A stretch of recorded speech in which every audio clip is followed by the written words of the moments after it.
and evil, the war eternal.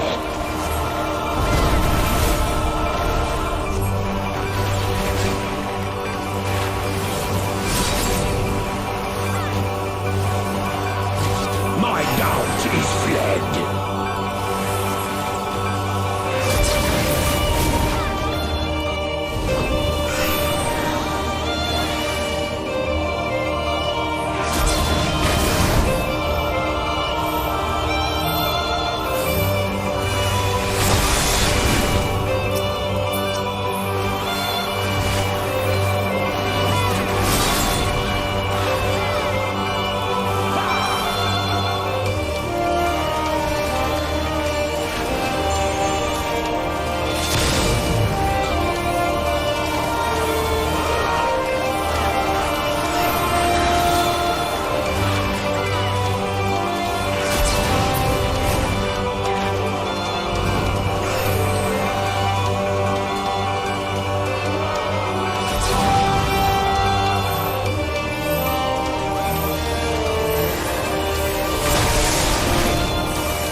Above all,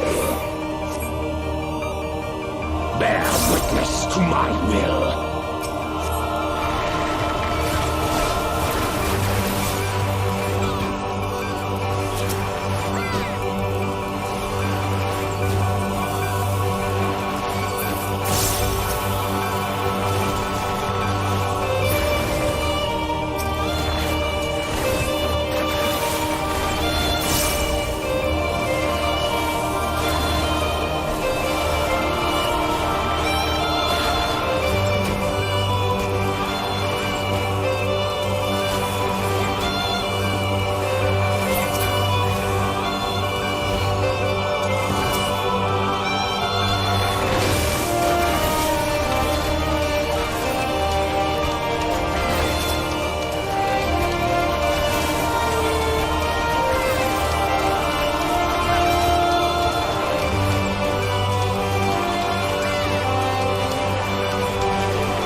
endless torment.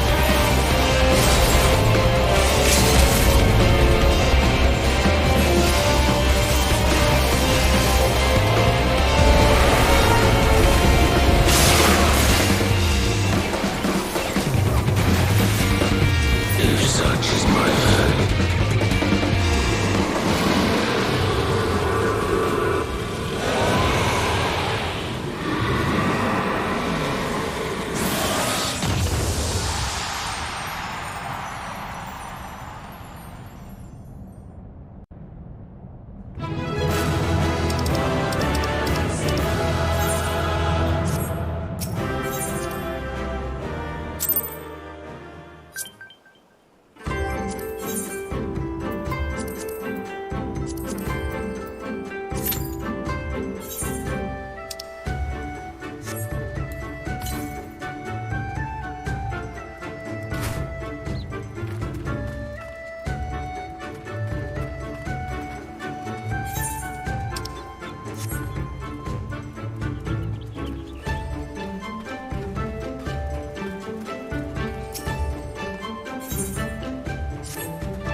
Lise, what brings you here? Oh, Alliance business. We have a request for Doma. Well, Hien. But that can wait. They told me you were out searching for Alphino. Did you manage to pick up his trail?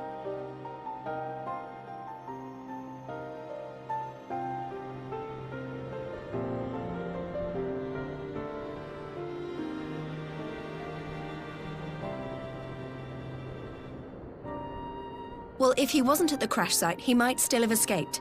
We have to keep searching. And we will.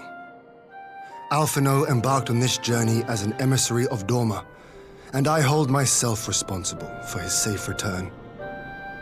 I will have our shinobi in the provinces search for him as a matter of urgency. Chin up, Alize.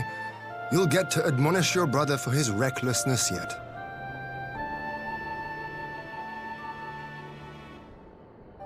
Well, someone has to do it.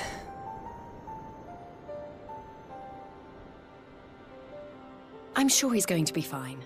There is one thing I'm not sure about, though. You said it was the Emperor's personal guard that attacked Alphino's airship. But the Popularis would never have been able to arrange the prisoner exchange without Varys' blessing. So why would he sabotage his own mission? They may not have been acting on Varys' orders. The guard answer not only to him, but to his family, the Crown Prince included. When Yotsuyu summoned Tsukuyomi, Asahi was quick to proclaim that a dormant citizen had violated the terms of our agreement, that the negotiations had failed. And it is this version of events that is now being repeated across Garlemald. To hear the tale, one would think the prisoner exchange never took place. Plainly, someone is manipulating matters from the shadows. Most likely Xenos, or whoever it is that wears his face. Whichever Ascian you mean. We all know the nature of our adversary. The servants of chaos are true to their name. Their meddling has cost Doma a chance at peace. Whoever it was that loosed his personal guard, the Emperor cannot be ignorant of these developments. We must proceed on the assumption that our treaty is indeed in tatters.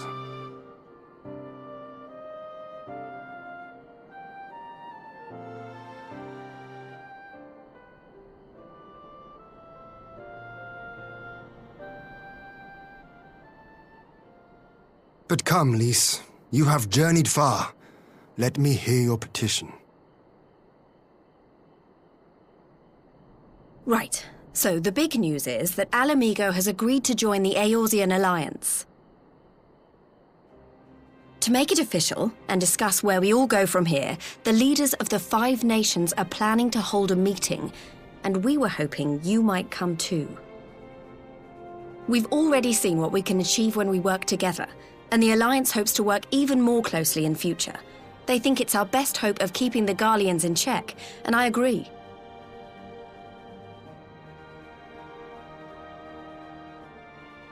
As do I. By coordinating our efforts in the east and west, we may be able to discourage them from committing their forces to a single front. I accept your invitation. I must, however, ask for time to attend to some pressing matters here. In light of recent events, the risk of Imperial reprisals is greater than ever, and I would not leave Doma unguarded. Ere I depart, I must shore up her defenses. Understood. I'll let the Alliance know. We'll wait to hear from you before setting a date.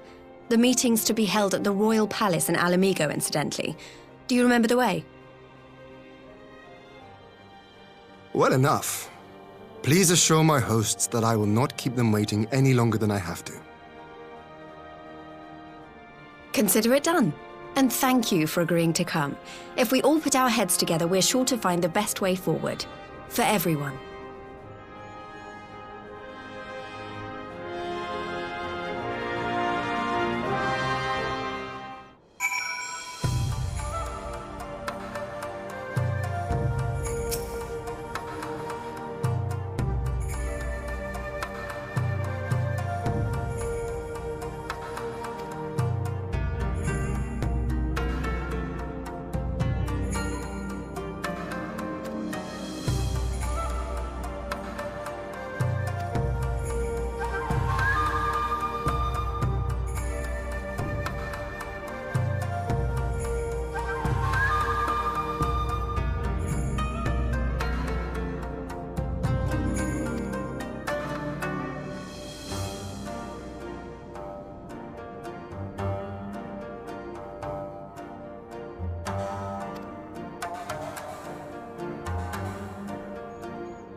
If we are to ready ourselves for invasion, we shall need manpower, provisions, and time, all of which are in notably short supply.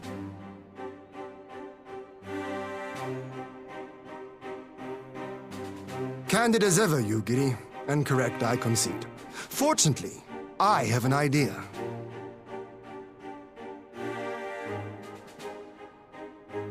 'Tis plain no single nation can stand against the might of the Empire. And it was only with the aid of others that Dorma succeeded in winning her freedom.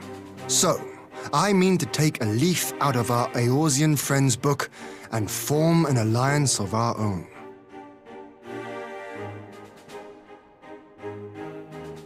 In addition to those with whom we already share an understanding, I would reach out to Hingashi and Suinosato, and further afield to the myriad peoples of Nangsha and Dalmasca.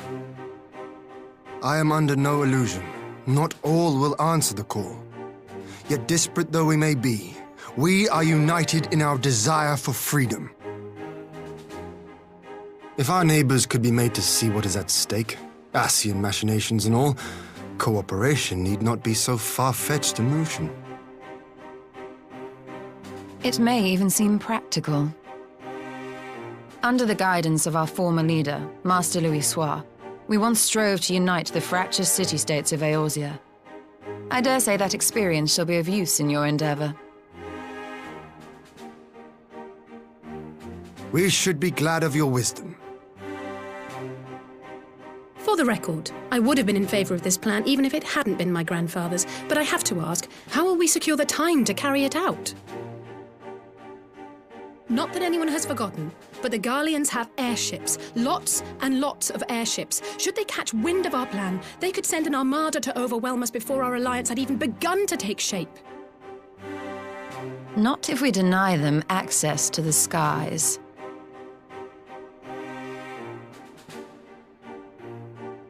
During our time in the Burn, the Warrior of Light and I chanced upon some Allagan ruins. Oh? As such ruins go, they were not particularly unusual, but something about the surrounding land struck me as odd. Faint though it was, its ethereal residue was uncannily similar to that of Azizlar. Identical, in fact. For locations so far removed to share a single etheric signature is all but impossible. I conclude, therefore, that the Allagans created the floating continent with land taken from the Burn. While that is a most intriguing theory, I fail to see what relevance it has to Dorma's defense. Azizlar was enclosed in a powerful energy barrier, impenetrable even to an Agrias-class battleship. It occurred to me that those ruins may have enjoyed similar protection. I have no proof, but the Warrior of Light did report seeing a structure resembling other known Allagan field generators.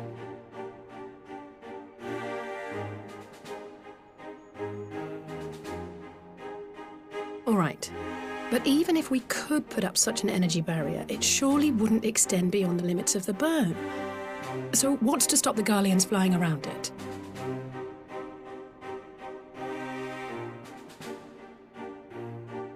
Fuel. The Dalmascan capital, Rabanasta, was a key Imperial refueling point in the east. By laying waste to it as a lesson to the rest, the Empire greatly hindered its own operations in the region. If an Imperial fleet were to advance upon Dorma, it would now have little choice but to travel, as the crow flies, over the Burn. I see. A word of caution. Even assuming the generator still functions, raising a barrier of such a scale will require a prodigious amount of energy. And few places are so bereft of suitable crystals as the Burn.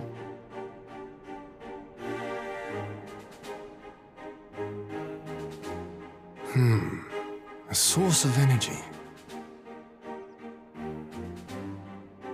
Tell me, did the Allagans make a habit of launching things into the sky?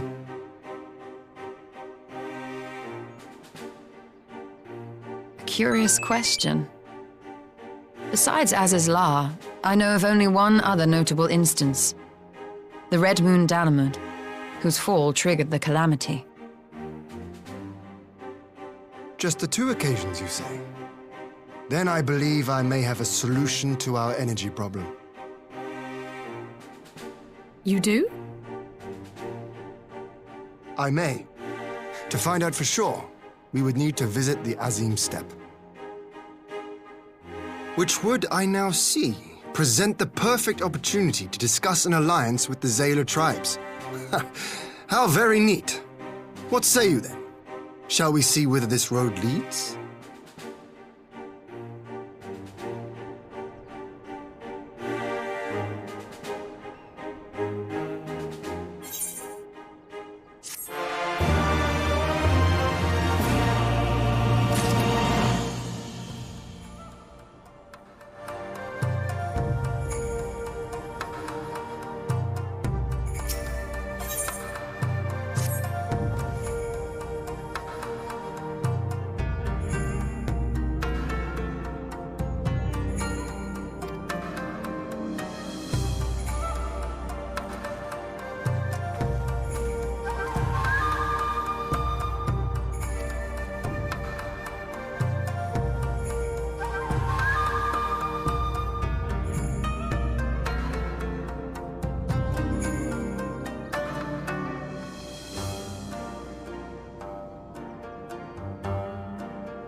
I will never tire of this vista.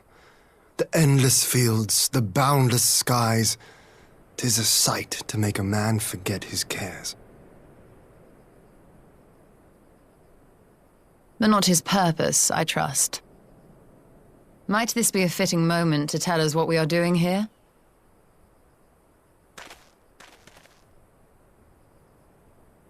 Of course. During my time with the Mole, I learned some few myths of this land. One goes thus. In the distant past, when all seemed doomed, a wayfaring soul came unto the steppe.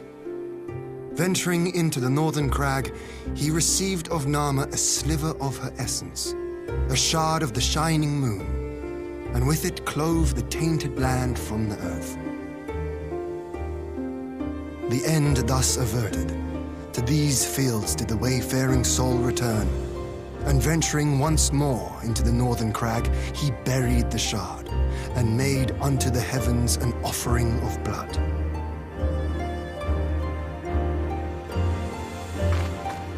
A tainted land cloven from the earth and an offering of blood to the heavens. Azizlar and Dalamud. That was my thinking, yes. And you believe that yonder mountains hide an artifact possessed of sufficient power to raise Azizlar up to the heavens. I suppose that might suffice. Worth a closer look, would you say? I would.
Such an abundance of ether. Are we in luck? We are. This is an Allegan artifact, most likely built to regulate the flow of ether. I strongly suspect the ancients used it to stem the flow from here to the burn. That would explain how they were able to untether what became Azys La from its surroundings.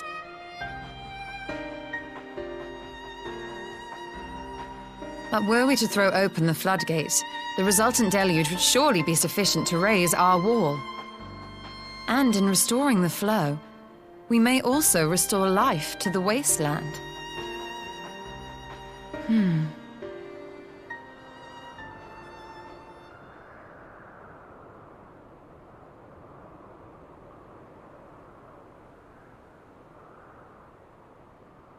What is it? While the device itself harbors a surfeit of ether, the opposite is true of the surrounding area.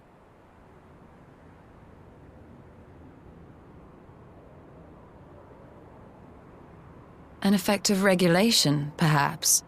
A similar phenomenon seemed to be occurring in Doma.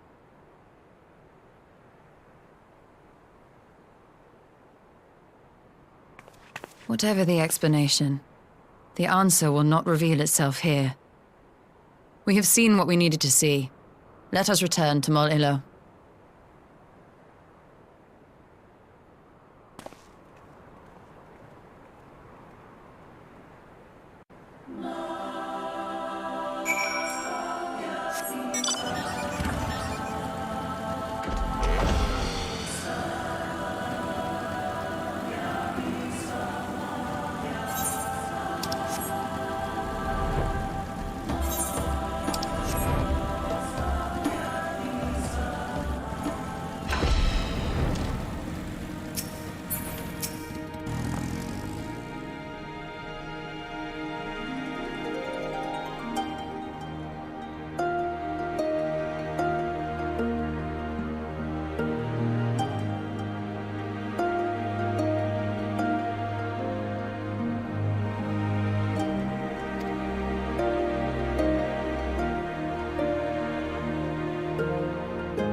Yes! This spot shall serve as well as any. I shall enjoy this Hahn. Is this truly necessary? Have you no peaceable way of making decisions? Speak not of peace. You stand before proud warriors of the Dathal. In the heat of battle do our souls burn brightest. We lay low the strong that we may rise higher. That is our way. The way of might. There is no other. Oh, they do not want for conviction.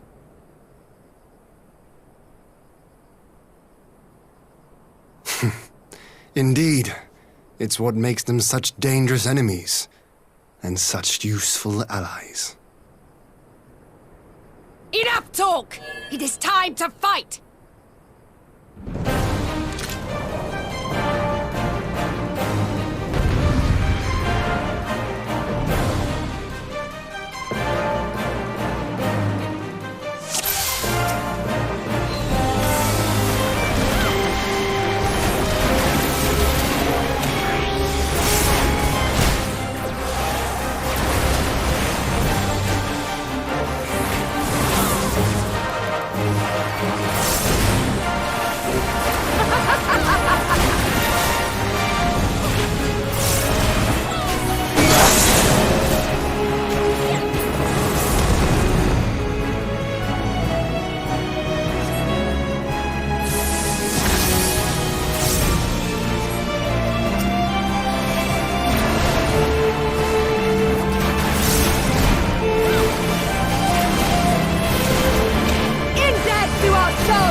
Alas, not since the Nardum has my soul burned so!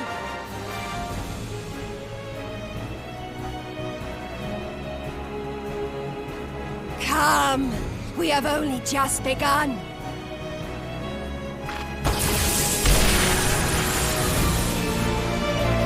Enough! You were not granted leave to set the steppe ablaze. Well, well, the sun has come out to play. Be gone, Moonstruck Oranir! I am busy! Fool of a Dothal! Have you forgotten the face of your master already? The sun will never set! From his seat on high, he reigns over all, now and forever.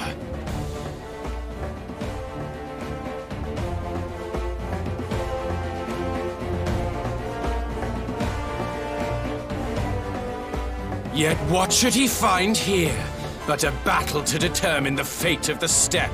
A battle waged without his blessing. This will not stand. You, Doman! You who come to petition the warriors of this land, forget that all Nama's children are wards of the Oranir. As first among my brothers, your petition is mine alone to judge.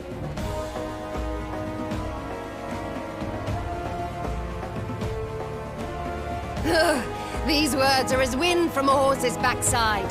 Plentiful, but your axe sings more sweetly. Let her speak for you.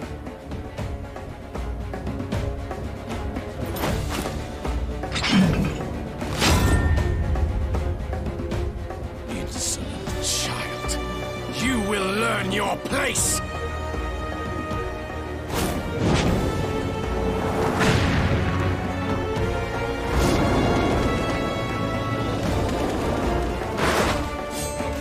Forgive me, Brother Magni, but we have an arrangement with the Dothal.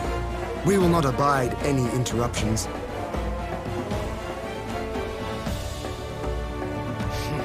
So be it.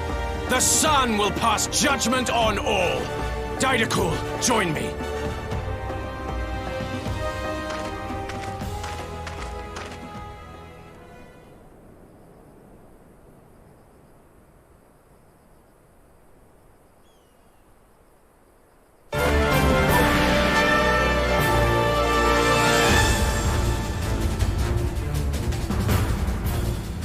The sun is in good company. We may dance alone.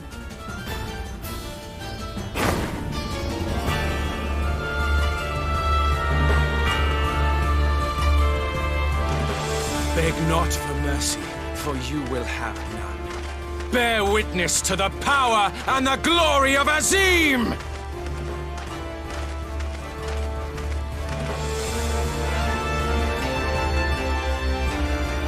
Constantly at each other's throats like rabid dogs.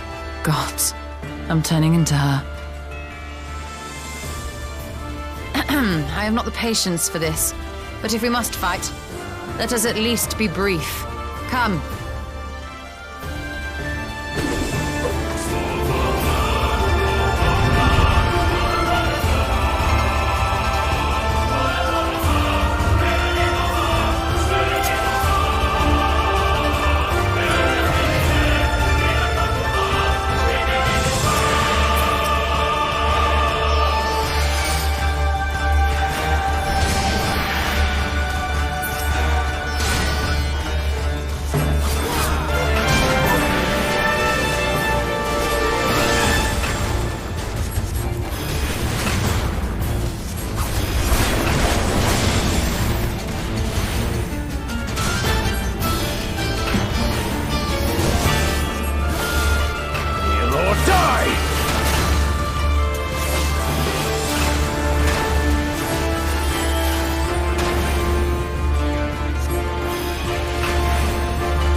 Down before me!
down before me! Markwellen Blood!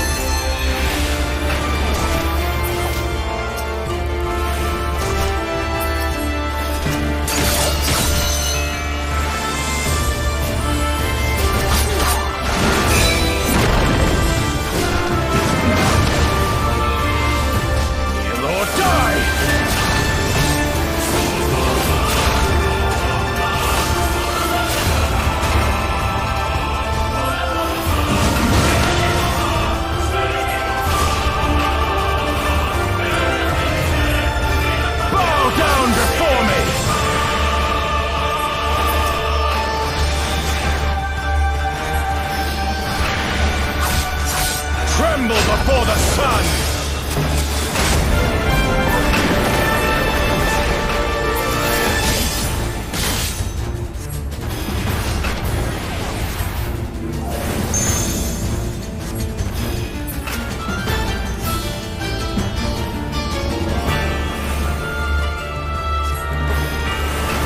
Let us be about it!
Never have I felt such bliss in defeat.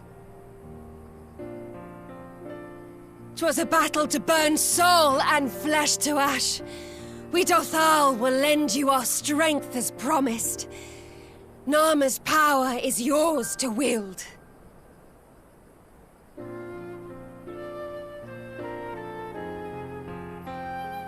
What does the sun say to that?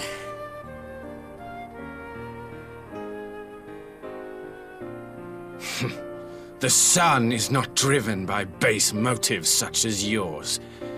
But they have been judged and found worthy.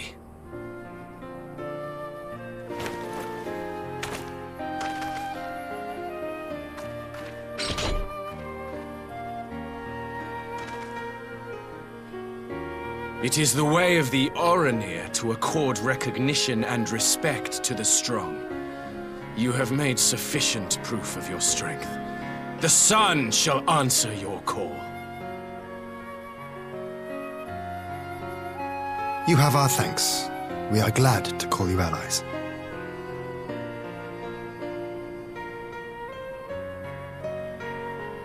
You? By what are you called?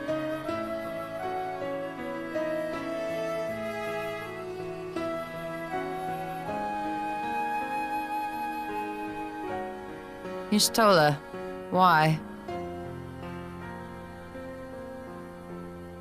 Are you my Nama?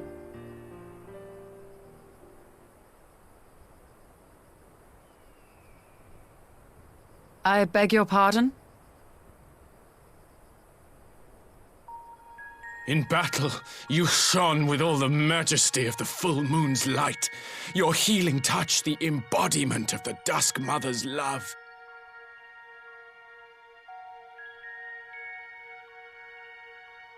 Long had I wondered if my Nama might not be a woman of the steppe.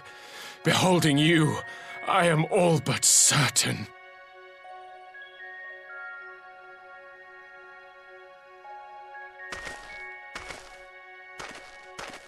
Now, look into my eyes. Could it be? Could you be?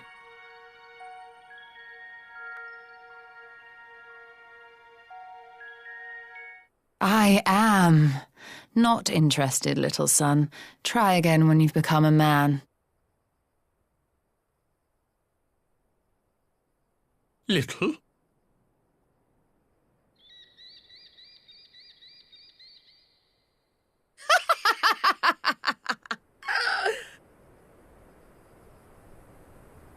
Little son! Little son!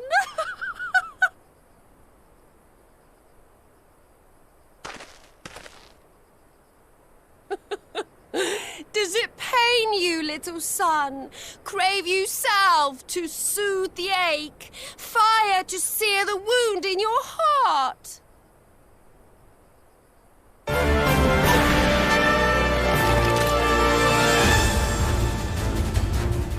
We have wasted enough time here. Siren awaits for word of our success.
Did it work?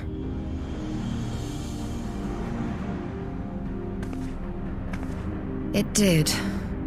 Ether may flow freely to the burn once more.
Mistress Lys, Commander Aldin, it gives me great pleasure to formally welcome the city-state of Alamigo to the Eorzean Alliance.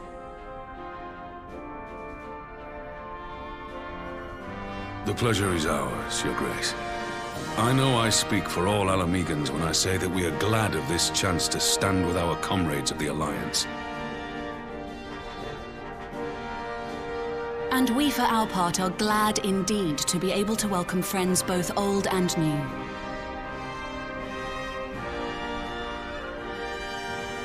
Lord Hien of Doma, at your service. Pray, accept my heartfelt thanks for your generous invitation. Nay, 'tis we who must thank you for journeying so far. And 'twould be remiss of me not to acknowledge the part the Scions of the Seventh Dawn have played in bringing all of us together. In times of great unrest, you and yours have been our constant companions, without whom we would not be here. With apologies to Lord Hien and Mistress Alize, it occurs to me that we have not gathered in this way since that fateful day in Uldar. The day I lost my arm and my freedom. As I lay in my cell, never did I dream that I would one day be given the chance to represent my homeland at this council. I would not even be alive had you not plucked me from the jaws of death. You, Yugiri, and Alphino. Would that the lad could be with us.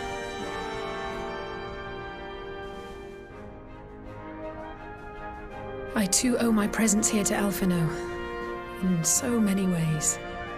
Until such time as he returns, I mean to carry on his good work as best I can.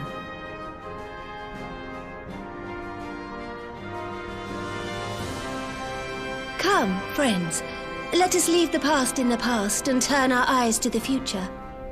My Lord Hien, pray, tell us how things stand in the East.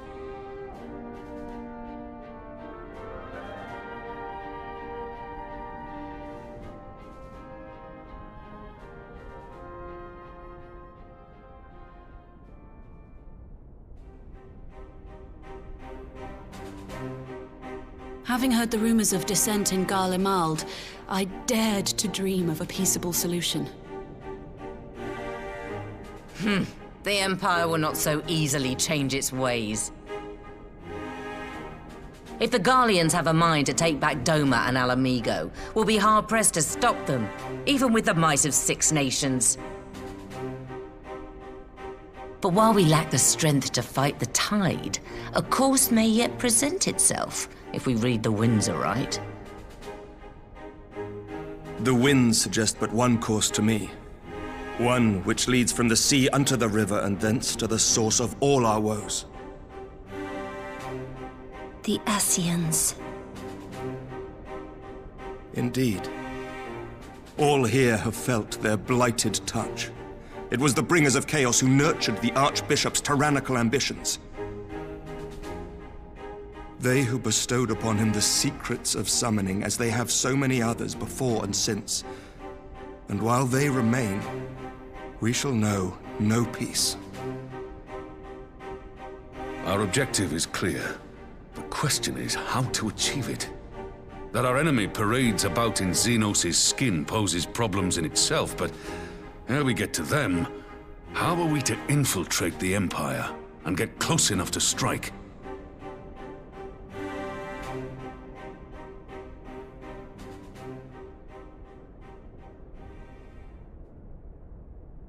While I see the wisdom in targeting the Ascians, an assassination attempt on Garlean soil would do little to aid our cause, even were it to succeed. It's time we used our enemy's preferred tactic: subterfuge. You have an idea? Speak your mind, Master Thancred. None here know the enemy better than the Scions, and you mayhap best of all. Whatever it is you propose, we will give it fair hearing. On that you have my word. Very well, Admiral. My proposal is thus. we dispatch the shinobi to Imperial territory. There, they sow the rumor that the Crown Prince perished in the battle for Alamigo, and that the man parading around is in fact a corpse inhabited by a servant of darkness.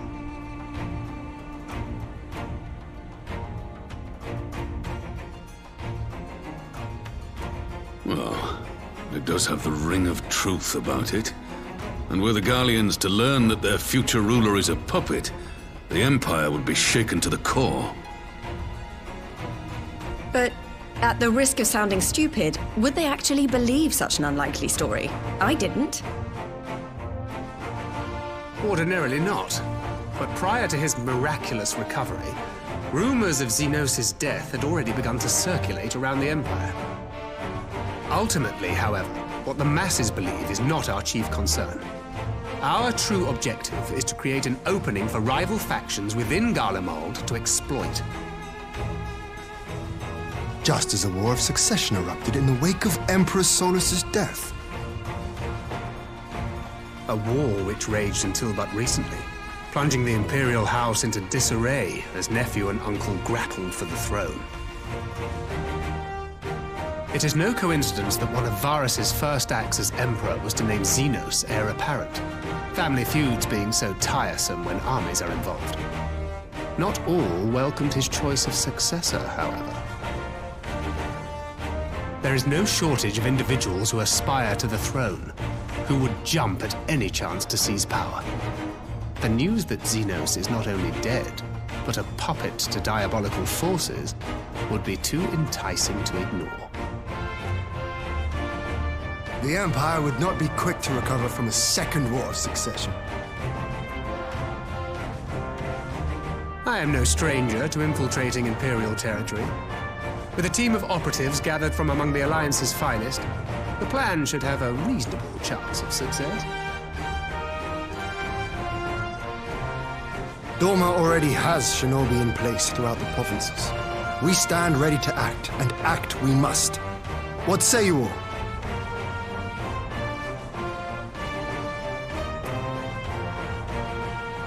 I'm for Master Thancred's proposal. We shine a light upon the Ascian and test the Empire's unity. 'Twas his plot that scuttled Doma's negotiations, was it not? Why then, if we can eliminate him, there may yet be a chance for peace. Let us wage this war of subterfuge, that we may one day lay down our arms. Gods know we never will while the Ascians remain.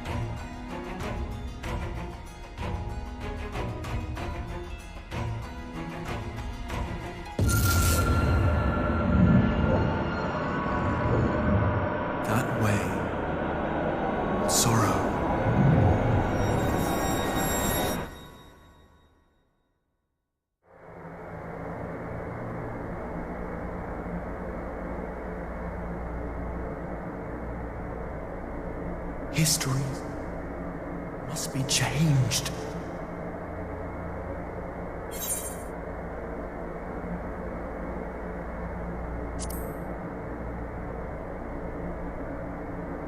Ahead looms a calamity. Ahead looms light, expunging all form and life. Twin dooms only you can forestall. Only you. What's the matter?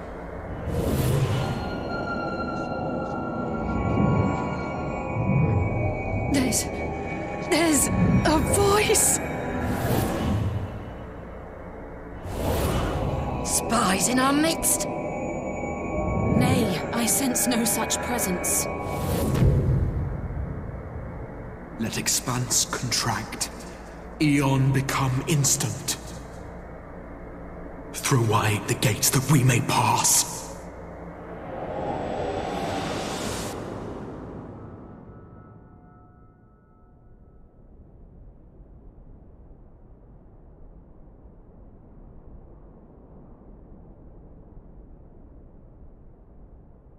Is it over? Master Thancred!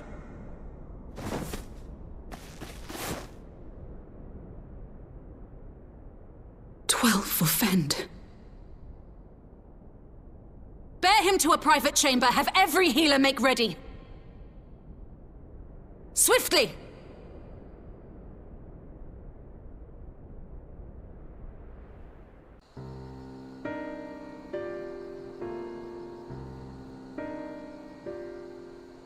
Master Thancred remains in slumber. Though his vital signs appear stable, he's unresponsive. What could have done this? And why just him and not the others? I'm afraid we could not identify the cause, my lady. Our examinations revealed no wounds, nor the presence of any poisonous substances. Gods, that only makes it worse. You're to let us know the moment there's any change, all right?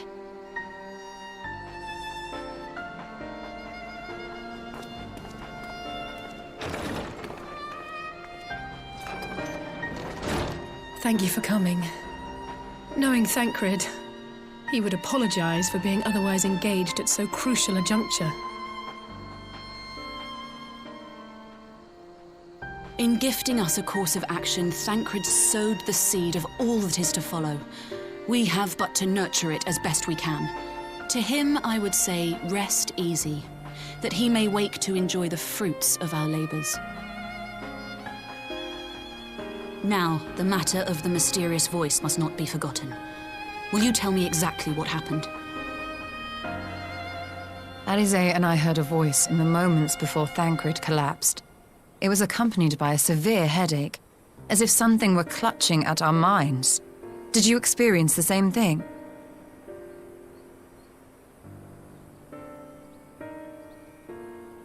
So, in between the voice and the pain, you felt as if you were somewhere else entirely?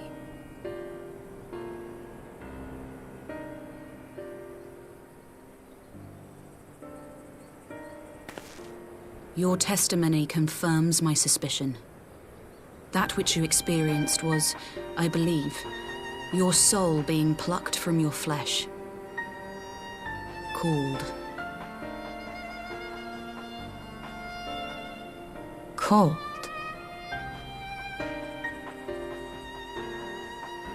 I myself examined Thancred. Reach out as I may, I could not sense in him the spark of life that is his soul.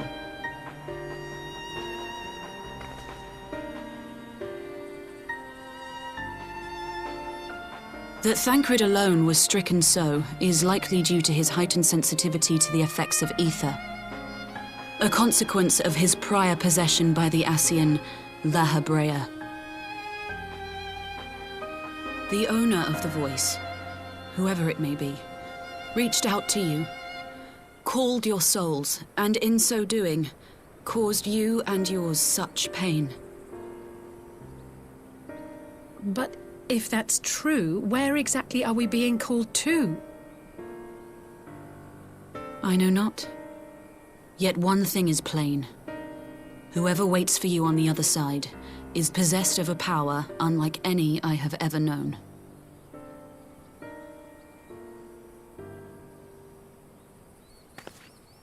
Forgive us, Lys, but may we leave Thancred in your care for a time? As if you had to ask. I may not be a scion anymore, but I'm no less a friend. Don't worry. I'll see to it that Thancred's well looked after. Just focus on solving this mystery, all right? Thank you, Lys. As the Elder Seedseer says, 'tis no ordinary individual we are dealing with. Nor can we discount the possibility of Ascian involvement. Whoever or whatever is behind this, the sooner we find out, the better.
Urianger!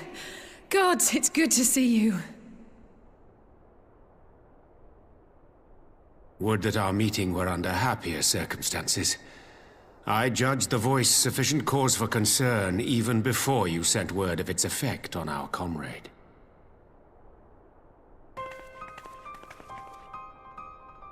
You heard it too, then?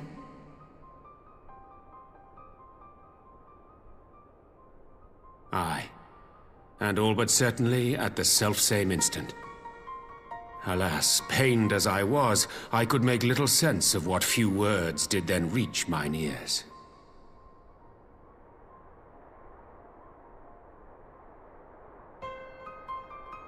Who do you think is responsible? Could this be the Ascians doing? That I cannot say. Not when so little is known. Ere I indulge in speculation, I would examine Thancred with mine own eyes. To Alamigo, then, without further delay. One other thing. During my visit to the Far East, I observed a strange phenomenon. Thou referrest, I presume, to the localized reduction in etheric density. Well, that spares me the trouble of an explanation. Yes, I noted precisely that at two apparently unconnected locations. I take it the phenomenon is not limited to the Far East. Indeed not. Of late, our agents charged with surveilling the beast tribes have spoken of little else. In every corner of the realm, they tell of places in which the ether hath grown thin. Naturally, my suspicions first turned to primal activity, but the areas thus affected betray no evidence of summoning. I must confess to being quite perplexed. If the same phenomenon is being observed in multiple locations on opposite sides of the world, we may safely discount regional factors. Needless to say, this warrants further investigation. Indeed, I shall make it my task to.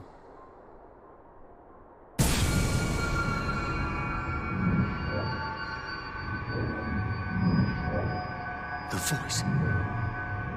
It calleth to me once more.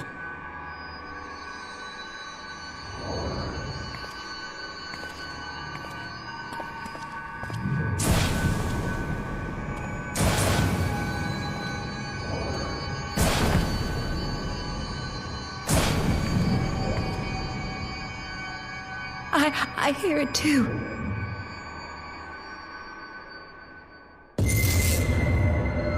Only you. Only you. No! Ishtola! Urianger! Throw wide the gates.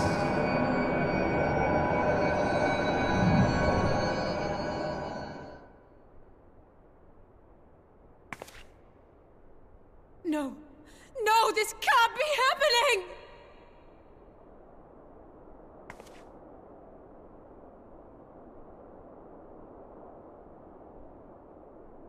Y'shtola! Urianger! Open your eyes!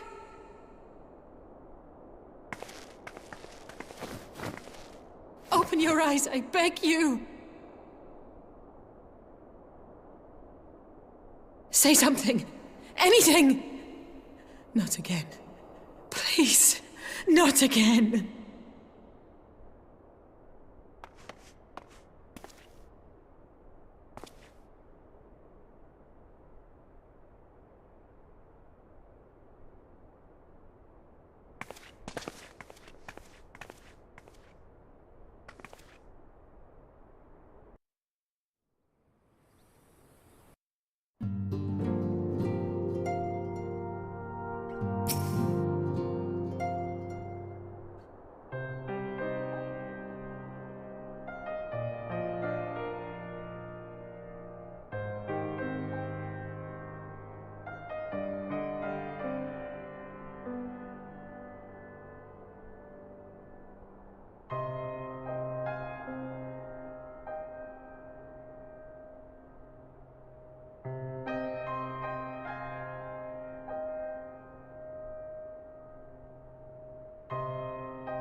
Here he is, my lady.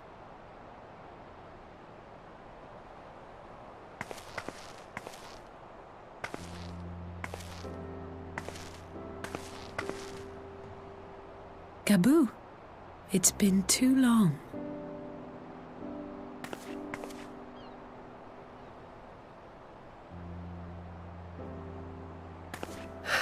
I'm afraid there's been no change. If he can see or hear us, he has given no sign. I see. You're still fighting. I'm proud of you.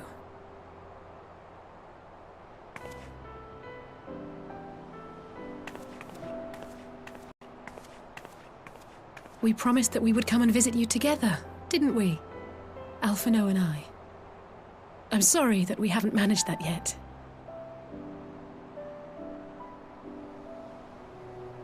You know, with the three of us like this, does it not remind you of that night? Of the stars beyond count twinkling in the heavens? I was feeling pretty low back then. Powerless. But I knew that my brother was close by if I needed him, and that the others would be waiting for me back at the Rising Stones. Not like now.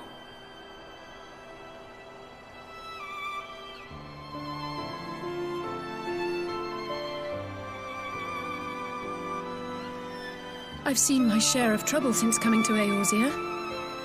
Been reminded again and again of my limitations, of how little I can change about this world.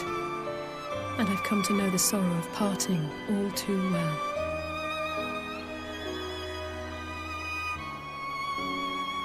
But to have the people I hold dear struck down before my eyes, and be powerless to help them, that I cannot bear.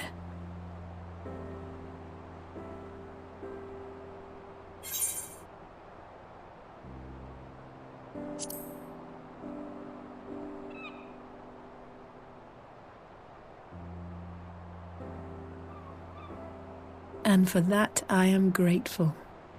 I don't know what I would do without you.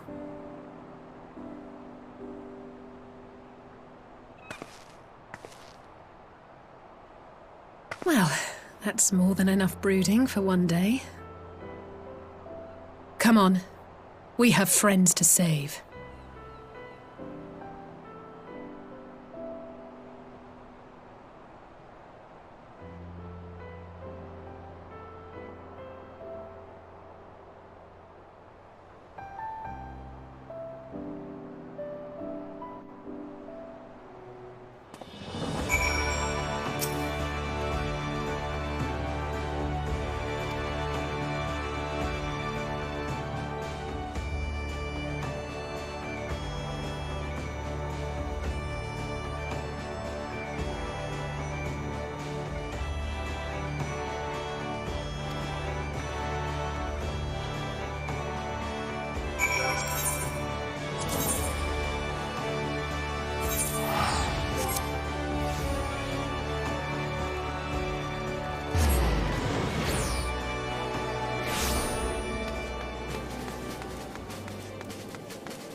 The populares no longer present an obstacle.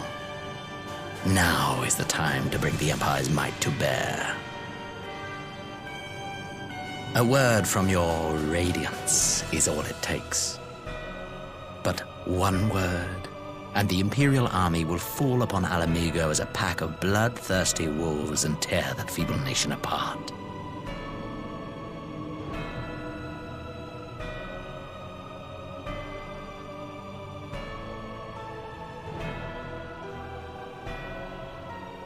Have you no words for me?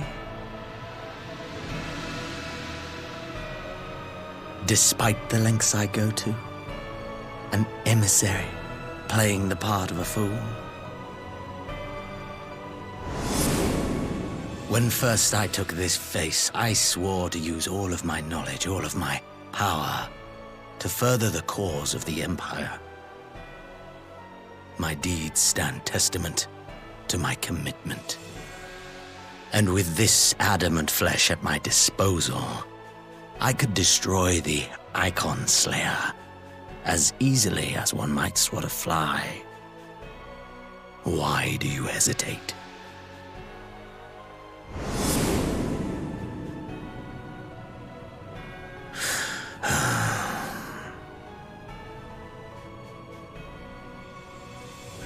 Our enemy is resourceful.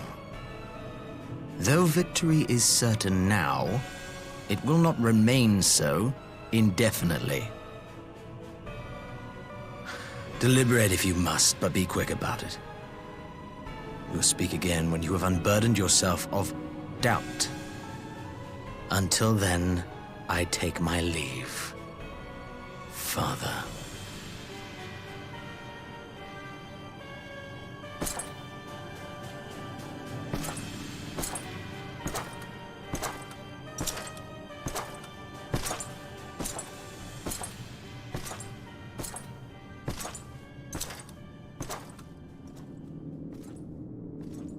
I should be the one to sigh.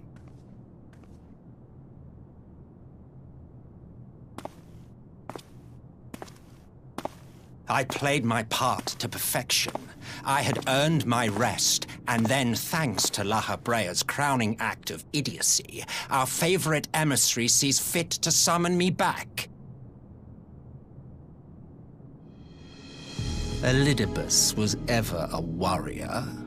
A most tiresome trait, would you not agree?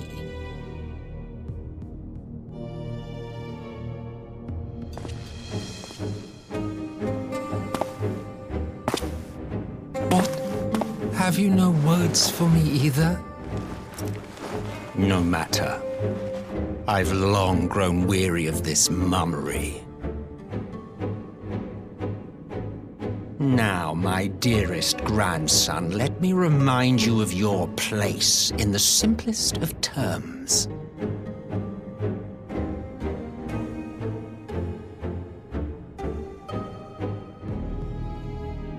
You do not make judgments, you administer them. Swiftly and to the letter. Naught else is your concern.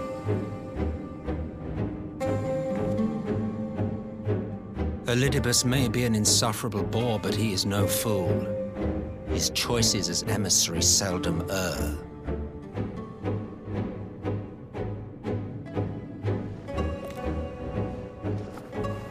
If aught threatens the balance twixt light and dark, it falls to you to remove it. Be it by your own hands or by your armies, you have ample means at your disposal.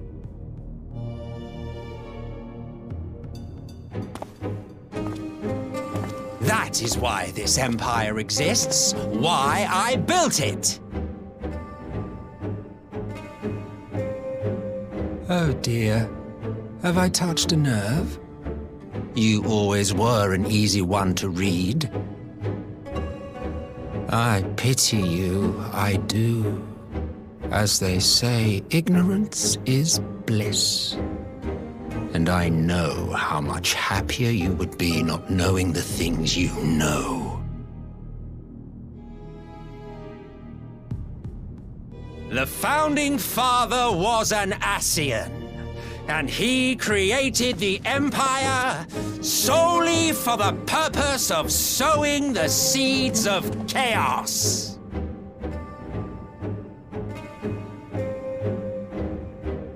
Don't take it personally.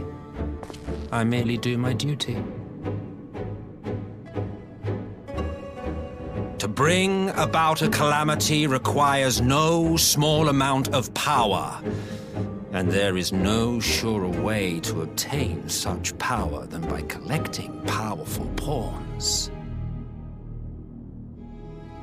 To that end, I have labored long and hard, and I must say I am quite pleased with my handiwork, paltry though it seems in comparison to Alag.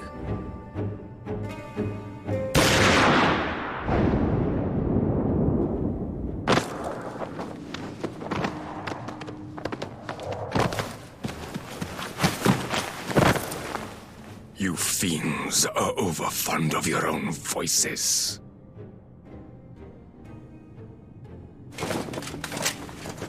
Mark me, Ascian. Man is the master of his own destiny.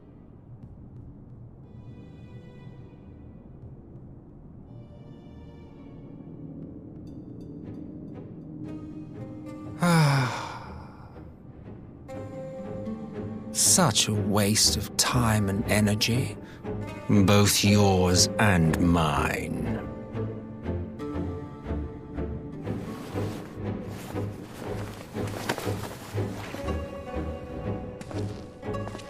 Lest you forget you are Emperor now.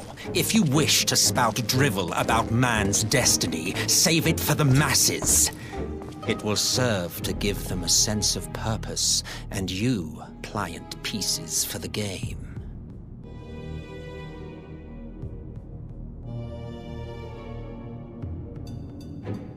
Oh, do stop sulking, boy. You, of all people, should understand. Ours is a struggle to restore both mankind and the world to their rightful state. Viewed thus, our goals are one and the same.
I'm glad you've come, though I'm afraid there's little in the way of good news. After you left, we reached out to both the Alchemists Guild and Stillglade Fane and attempted all manner of treatments. But the results were always the same. Whatever the answer is, it's not alchemy or conjuring. Why did it have to be Y'shtola and Urianger and not me? Out of all of us, they are the ones who could feasibly have solved this puzzle. And Alphino's still missing. God, it's all going wrong. Where do we even start? A grave situation indeed. Might I be of some assistance?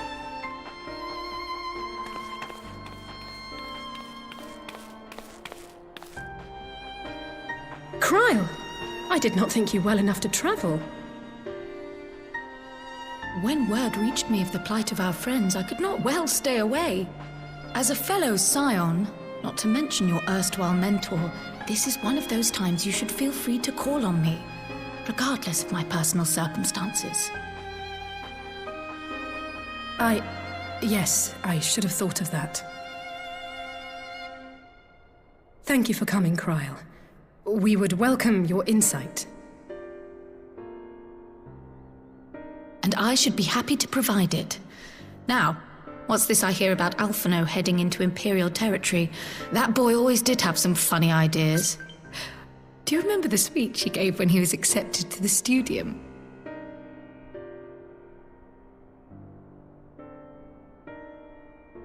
My life's goal is naught less than the salvation of this star.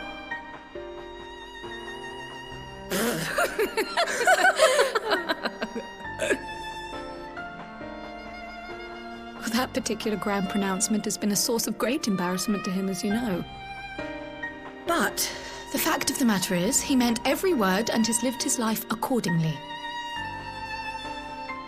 Yes, he remains altruistic to a fault, but I'm worried he was too fixated on his goals to see the dangers, as has happened before. You needn't be so concerned. Though his values remain the same, Alphino is not the blinkered boy he once was.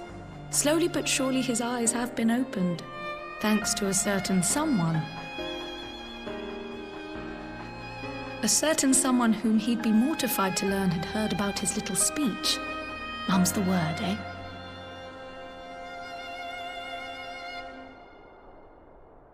Right, I'd better have a look at our patients. They're in the infirmary, I assume. I'll need absolute quiet, so it would be best if I did this alone. If you'll excuse me.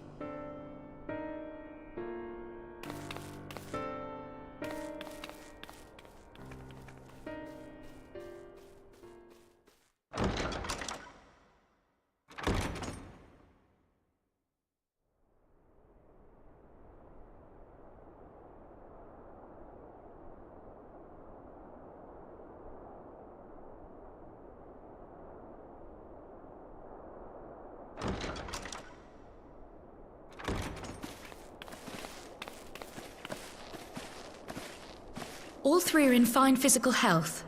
At a glance, I would say they were merely sound asleep.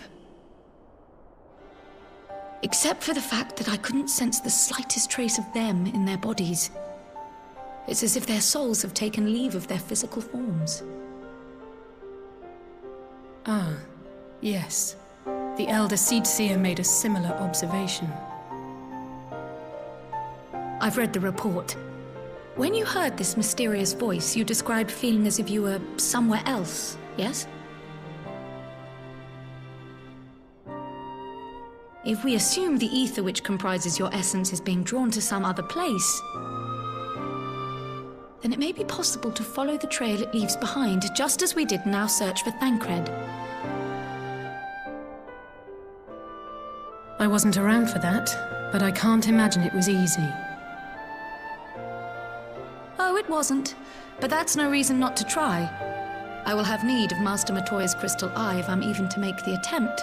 So I suggest we pay her a visit.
come to disturb my peace again, have you?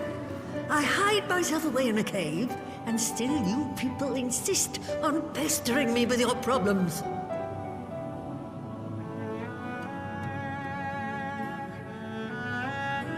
Oh, I mistook you for young what's-his-name, but I see now you're the sister. Weren't you supposed to be the lively one? I've seen happier faces at a rain-sodden burial. Well, I'm sorry to dash your expectations, but the situation isn't exactly conducive to gaiety. Ha! That's more like it. Stoller used to spit and hiss like a wildcat too. Better for a young thing like you to be filled with fire and leave the doom and gloom to your elders. Now, what exactly does this tragic situation of yours have to do with me? If I may, Master Matoya, we have need of your crystal eye once more.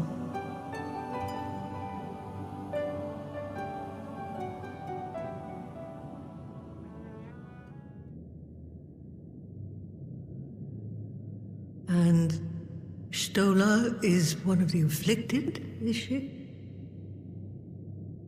Very well.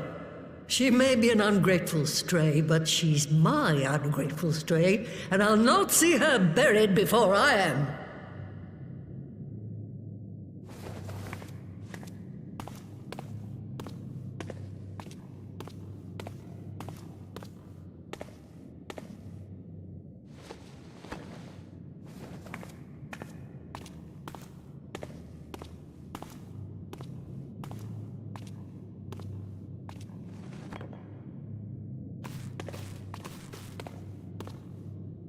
Right. Let us see what we can see. I'll begin from where our friends first fell, and cast my senses out from there.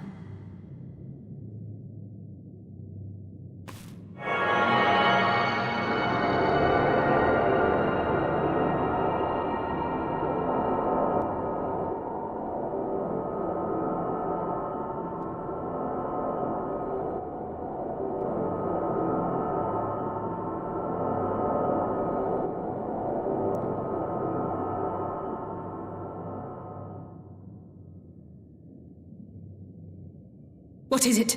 Did you find them? This doesn't make sense. How is it even possible? How is what possible? Kryl, what did you see? The threads, they just ended. And no, I didn't lose track of them. I followed them as far as they went. It's as if they were cut off. Could their ether have dissipated if it had? Oh, gods! Their bodies are just husks. It's like the Broodmother's daughter all over again. No, this is different. The Kalyana girl was already dead, body and soul, when Lakshmi effected her resurrection. Aye, let's not jump to conclusions. If their physical forms yet breathe and show no signs of wasting, then it follows that their souls must still be intact somewhere. But where? That's the question, isn't it, girl? Death has not taken them to the ethereal sea, yet there are no tracks left for us to follow.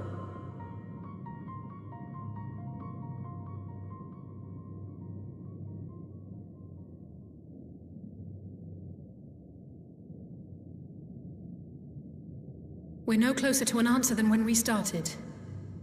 But knowing their souls are still out there is progress of a sort. We just have to keep looking. Pray, excuse me a moment. Yes? I remember, but... What, to Alamigo? We're on our way. That was Lise. Apparently, a group of Populares have defected to Alamigo, and Maxima, the envoy Alphino left with... is one of them. I'm sorry.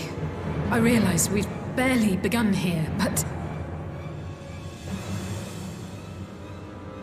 Go, child, go! You've made up your mind, and life's too short for dithering. I'll do some digging in the meantime and see if there isn't some other method we could use to continue the search. Let's be off then.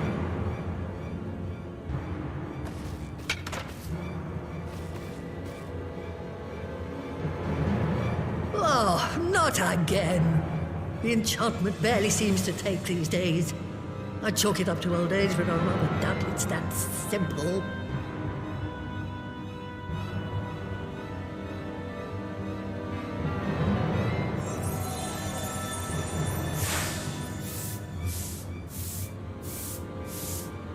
Before they took ill, Y'shtola and Urianger were sharing notes on a thinning of the ether. It seems to be happening all over. Does it now? And here I was, all set to blame my woes on that creaking mountain of refuse clogging up the Thaliac. I fear something has gone awry. Still, there's naught to be gained from starting at shadows. You can only do what can be done, and that but one thing at a time.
I'm sorry to drag you halfway across the realm, but when Maxima mentioned Alphino, I thought you'd want to hear the news in person.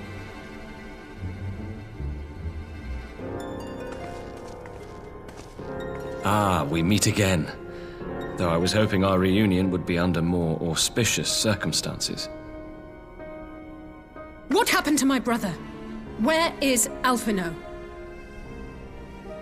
Never fear, my lady.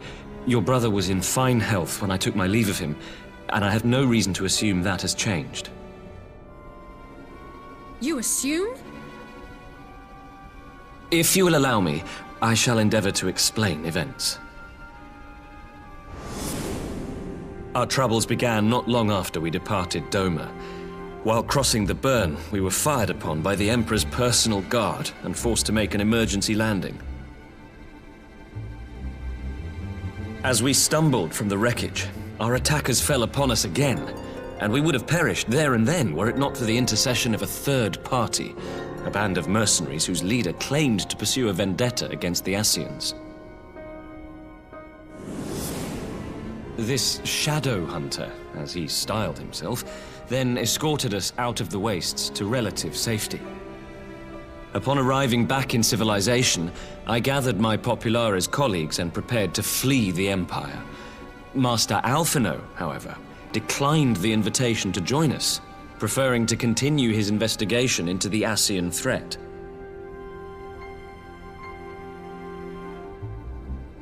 Well, at least he's not lying in a heap in the burn. Tell us more about these Ascian hunters. Who are they? And is Alphino still with them? He is. As to who they are, I'm afraid I have nothing to tell you. Beyond the fact that they root out and destroy Ascians, they were unwilling to divulge anything which might serve to identify them. They would not even reveal their next destination. But Master Alphino asked to accompany them all the same. Since parting company with your brother, we've been engaged in a game of cat and mouse with the Emperor's guard. We made our way through province after province, finding the army busy restoring order wherever we went, until we finally arrived here in Alamigo.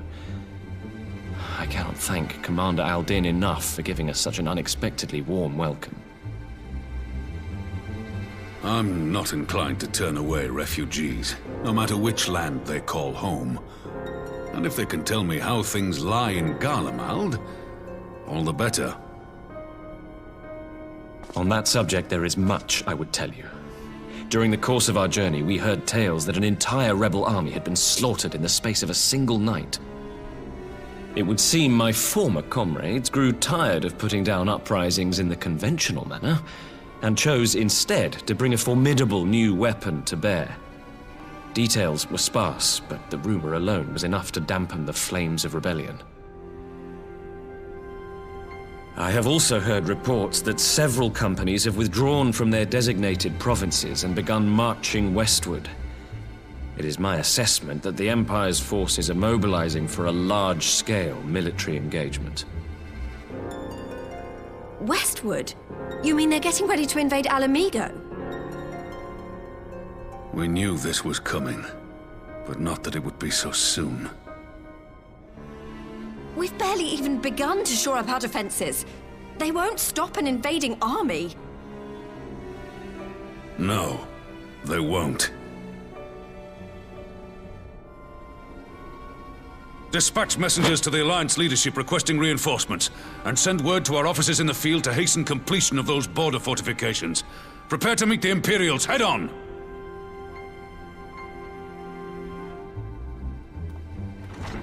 No matter how quickly we act, we still want for time. When the enemy comes into view, our best recourse will be to open negotiations with their commander, and see that the ensuing proceedings take as long as possible. Would you and Alize head to Doma and let Lord Hien know about this? I'm sure he'll want to hear about Alphino too. Consider it done. We'll send word when...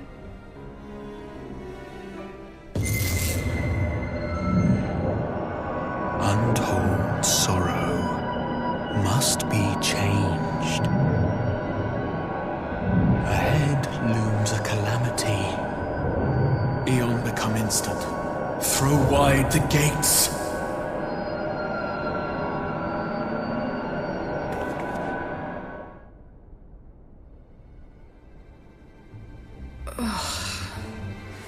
You heard it too. Well, at least we're both still standing. Oh, thank the gods. I thought we'd lost you for a moment there. Why does this keep happening? I wish I knew. Nothing we've tried has brought us any closer to an answer. We'll keep working on it. But first, we need to go and see Lord Hien.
It seems the engineers have matters well in hand. Should the barrier work as we intend, Doma will be free to reinforce her allies in Alamigo without fear of weakening her own borders. Honored friends, the time has come to put your hard work to the test. Start the generator.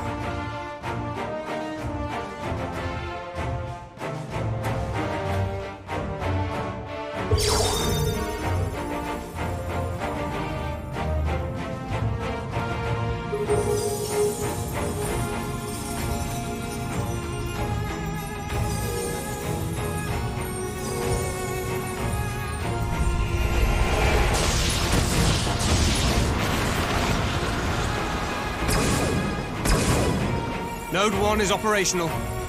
Nodes 2 to 8 are reporting similar energy levels. The barrier is forming.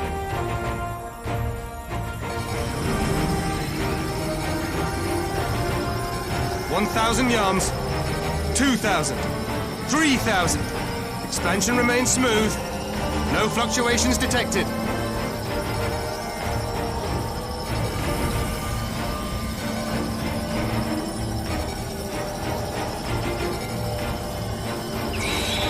$5,000! Target altitude reached. The barrier is holding steady at 5,000 yards. We've done it!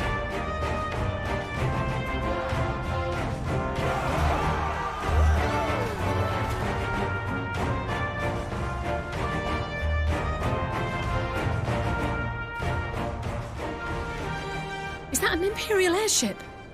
Of all the rotten timing. But this is a gift, Mistress Alize. They can test our new wool for us.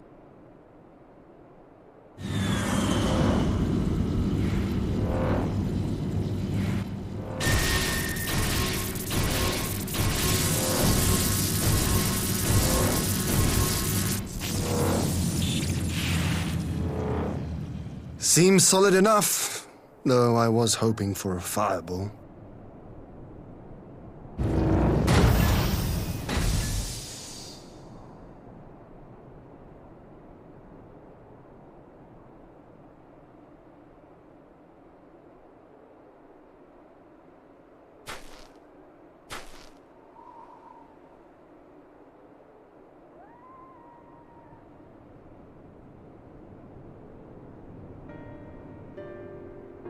By the gods, it's Alphino. What are you? Let me go! He has my brother! Lower the barrier!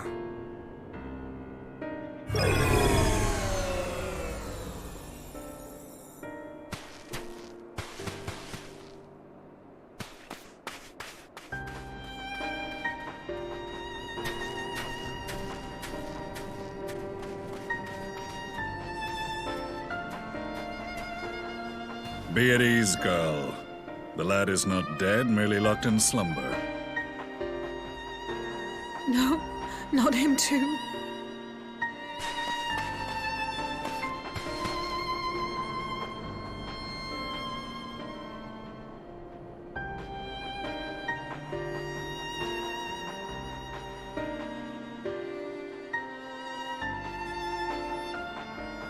We could identify no cause and found no remedy.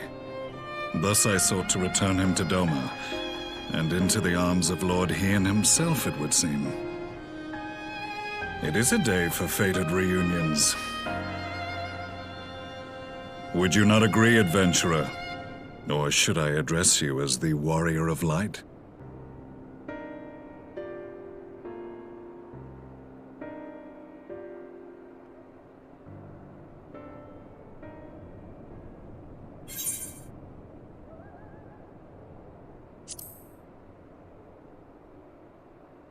I, Gaius van Baelsar, the Black Wolf. That was the title I was given, one I have long since relinquished.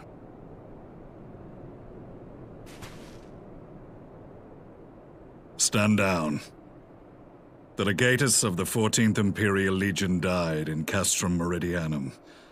I am no more than Gaius Baelsar, a man without rank or allegiance. Impossible! There's no way you could have survived! Do you remember how it unfolded? How I was deceived by La Habrea? How I was convinced that reviving the Ultima weapon would allow me to bring peace to Eorzea? The Ascian used me, as he used so many others, all to further the restoration of his wretched god. Yet even with the might of Alec at my command, you bested me.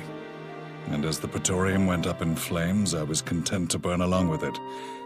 For a moment, at least.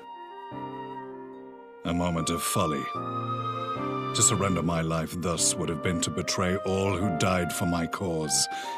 It was for them that I dragged myself free of the rubble, and swore vengeance on the Ascians.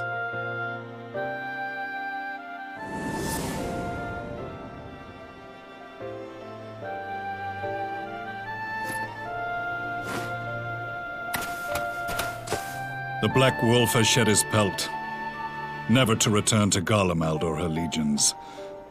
I live now only to exact revenge.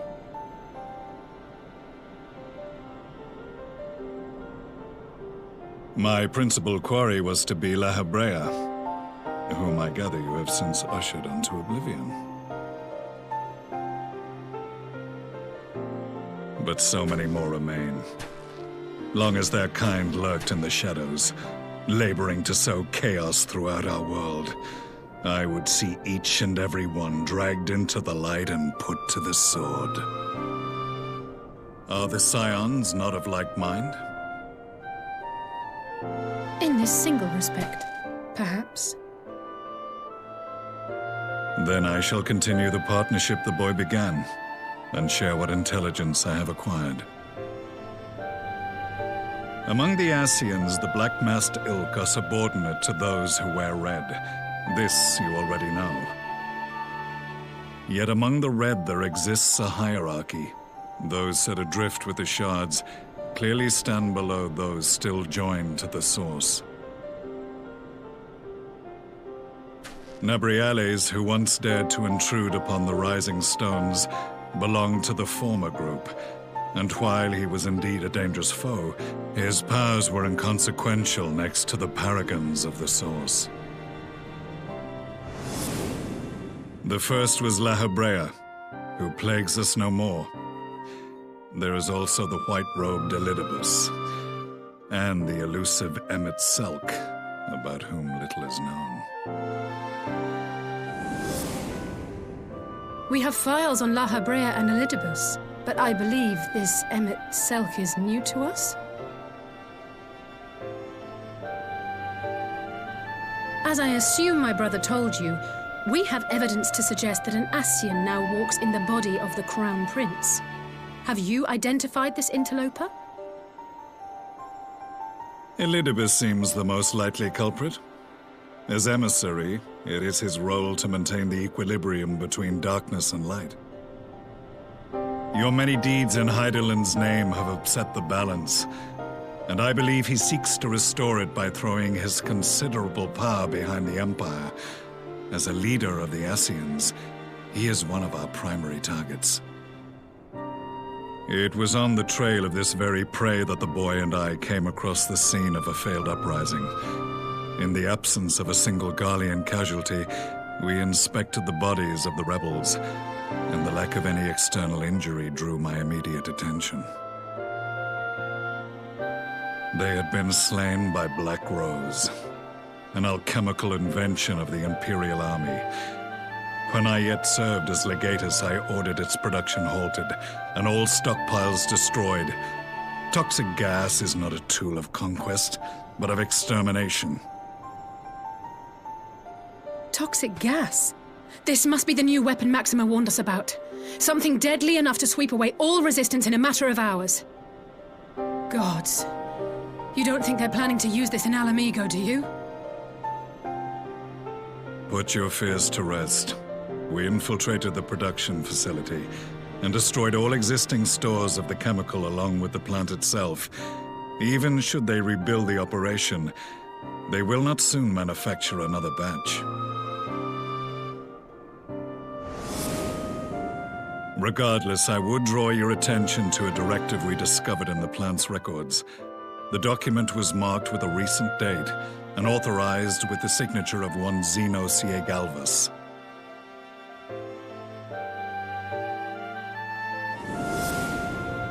A dead man signing the death warrant for thousands. 'Tis bad comedy.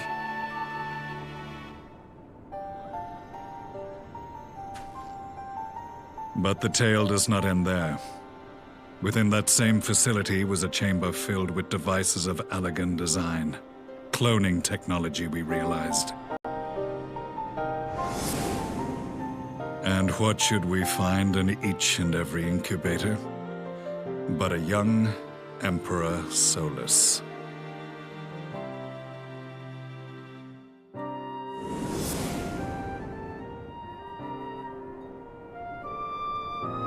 All of which prompts the question, were the Ascians responsible for these abominations, or was it the will of the Emperor?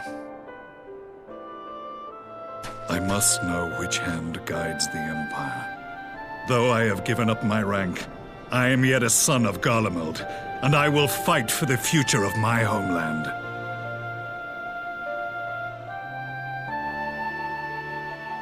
It is time I return to the hunting of shadows.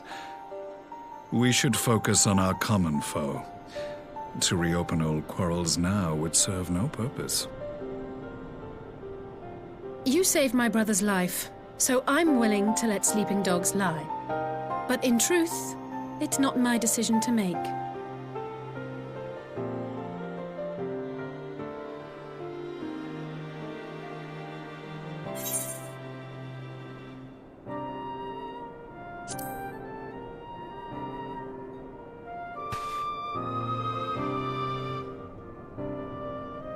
There was a time when I scorned those who placed their faith in false gods, even as I, in my blinkered conviction, place mine in Ascian promises.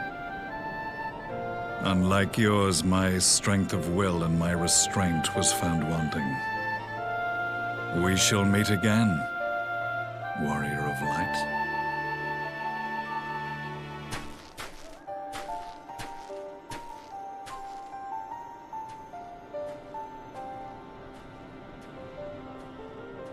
So that was the infamous Black Wolf. An unexpected ally, to say the least.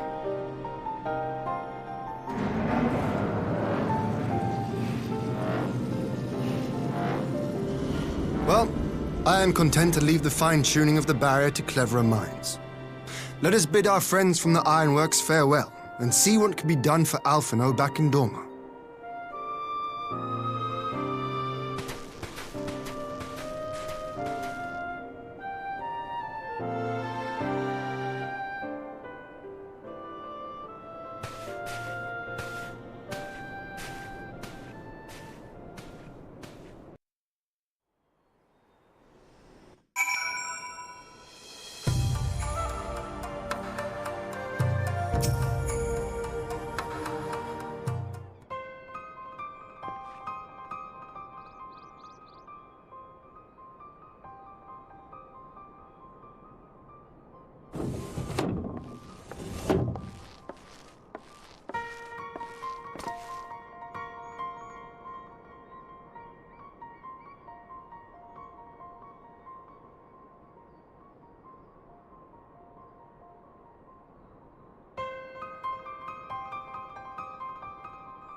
Our supplies of Black Rose have been ruined, but the new plant is already under construction. We should have the first batch ready in time for the offensive, Your Radiance. See that you do.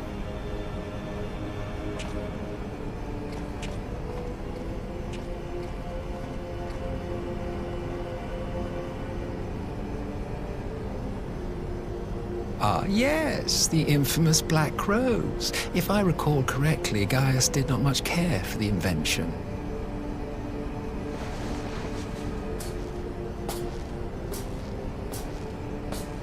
A ruthless and indiscriminate weapon indeed, this airborne poison. It seems you are capable of making decisions worthy of your bloodline.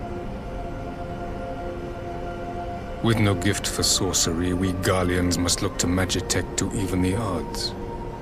If it spares the needless deaths of our soldiers and serves the cause of this empire, there is no method I would not employ. How very noble of you. Truly, though, I must commend you for embracing your role as Emperor. You play the part of the determined ruler well. Sometimes even I catch myself believing.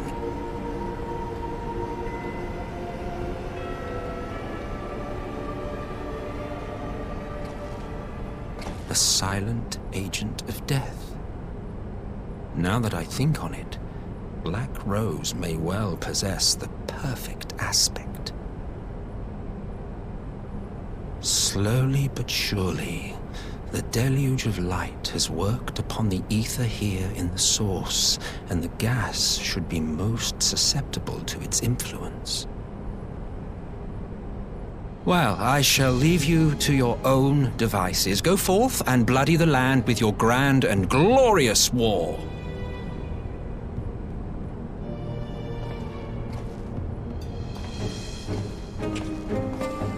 While you do what, precisely?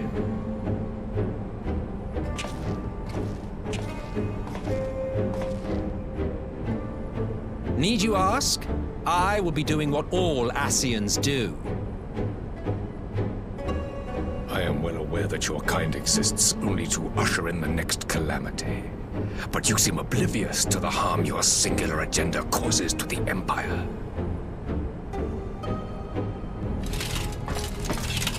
You cannot have forgotten the events which followed your mortal demise.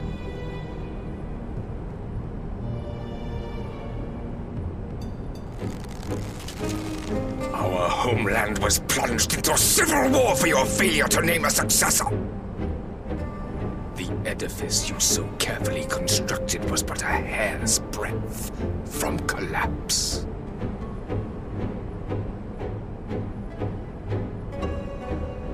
Are you truly so naive? You thought me oblivious to the consequences of a departure so painstakingly timed? It was by design? Well, of course it was. Though I will admit the resulting panic exceeded even my wildest expectations. But how can you be surprised? Throwing the world into disarray was the very purpose for which this nation was, as you say, so carefully constructed.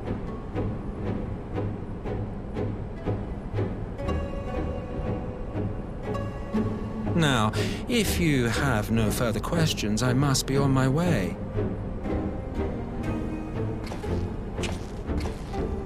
Since we may not meet again in this lifetime, it would be remiss of me not to offer a word or two of gratitude. I really must thank you for this surplus of vessels. I can mold any host into my own image, but having bodies tailor-made for me in this fashion is so much less tiresome. You dabbled in Allagan cloning techniques, yes?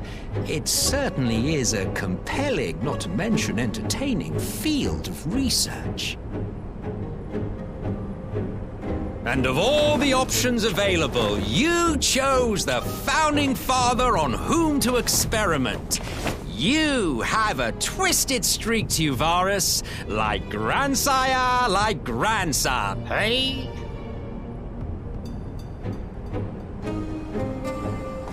If events play out as planned, this will become something of a family enterprise. You will be the capstone of this world, I the anchor and shard, and together we will give the lie to this star's fraudulent existence.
Welcome back, you two. Greetings, Lord Hien. Glad you could join us. Glad to be here. I would have come sooner, were our own defense is not in question, but I am pleased to report that our soldiers are assembling for deployment to Alamigo as we speak. We're grateful for your support. Thanks to the efforts of our allies, it won't be long before we've established defensive positions on this front as well.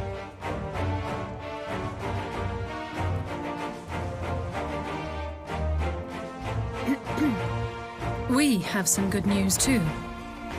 Alphino has come back to us. As for the bad news...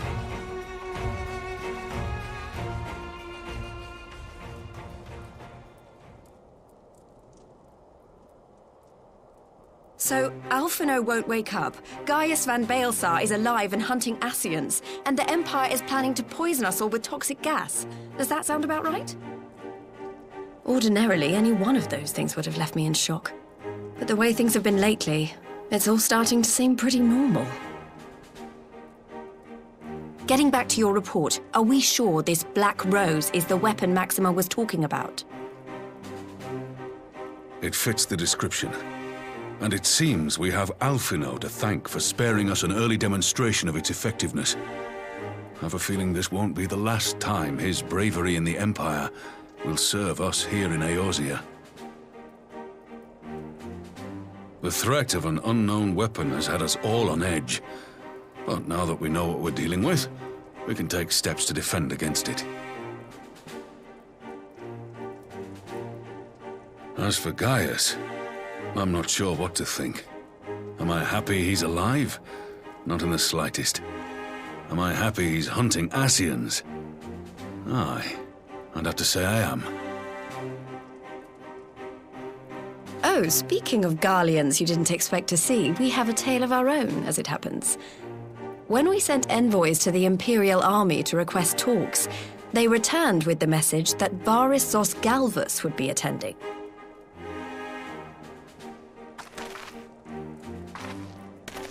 The Emperor himself. Well, Varys did sanction the Popularis peace mission. But knowing that an Ascian walks in his son's skin, I do not see how we can trust him or anyone from that nest of vipers. The Alliance would proceed with negotiations regardless, if only to give ourselves more time to prepare. We do, however, require your cooperation. Right. Yes. So, as a condition for the talks to go forward, the Empire has requested that a member of the Scions be present. There'll be a representative from each Alliance nation, of course, but I'm afraid we have to ask that you come along too.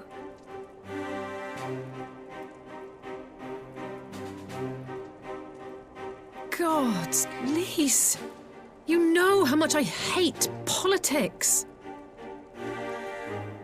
But then, what choice do I have? Alphino and the others aren't going to do it. Very well. I shall attend as the Scion's representative.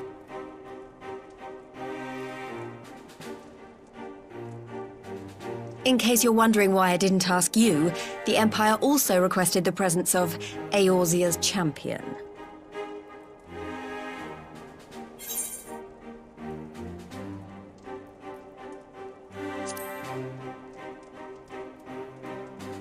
That's settled then.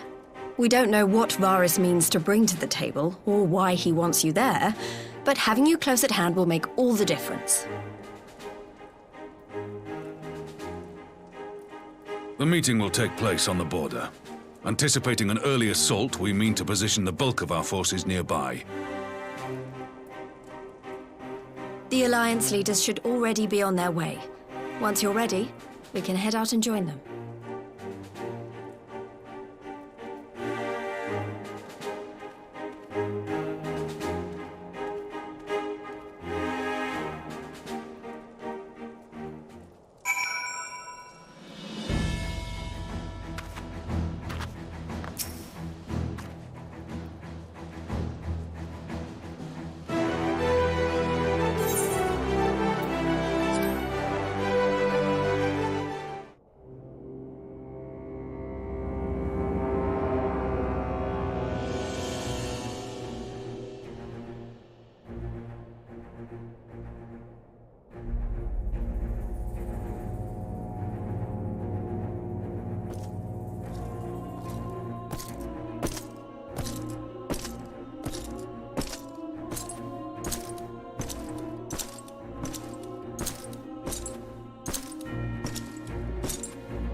Esteemed representatives of the Eorzean Alliance, on behalf of the Garlean Empire, I thank you for inviting me here today. As this parley was convened at your request, I invite you to speak first. Very well, Your Radiance. I, Nanimo Ulnamo, 17th in the line of Ul, should be pleased to oblige you. As recent events in Alamigo and Doma have made plain, the subjugation and exploitation of neighboring nations is not a sustainable policy. Should this day end in war, you may very well defeat us, but you will never extinguish the people's desire for freedom. Though it may not be in our lifetime, there will be another revolution, another war, and the cycle will continue. Doma has entered into a concord with the nations of Eorzea, a partnership wherein we recognize one another as equals. Garlemald could be afforded similar treatment. You need only set aside your ambitions and join us in paving a path towards peace.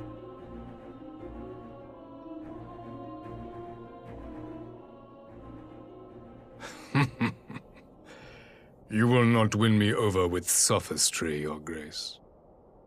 As you know only too well, this alliance lacks the strength to keep the peace within its own borders. Even now, your struggles with the Beastmen continue unabated. Divided, you sow this fertile soil with the seeds of your differences and reap naught but discord and chaos for your trouble. Eorzea must be united under one leader, one purpose. I would offer you both and bring an end to your strife. With all due respect, Your Radiance, the only thing that you offered the people of Alamigo was fear and hopelessness. The citizens of Dorma can also attest to the meager arms of Imperial rule. There is no purpose to be found in a life of oppression, each day more uncertain than the last. Our people are willing to die for their freedom. A great many already have, and countless more will, if we don't put an end to this madness here and now.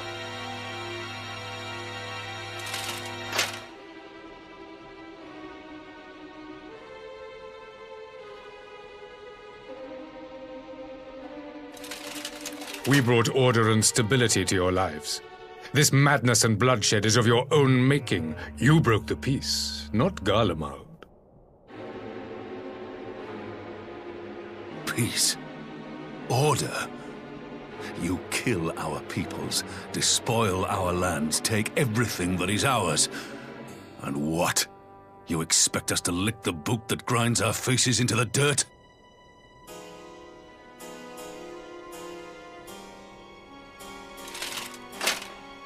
I expect you to weigh the costs.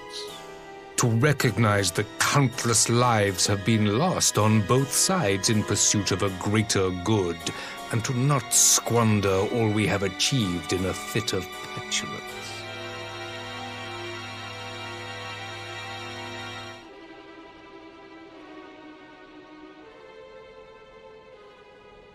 Your Radiance.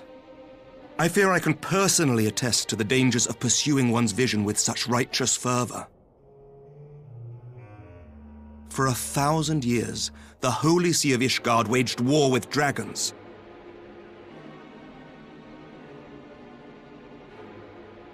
A 1,000 years of sacrifice, of sorrow and hate, in which we bathed in the blood of friend and foe alike. Had it gone on any longer, we may well have drowned. Yet we have chosen to raise ourselves out of this bloody spiral, and have since made peace with our former enemy. So I understand. No doubt the dragons were more receptive to your overtures in the wake of their leader's demise.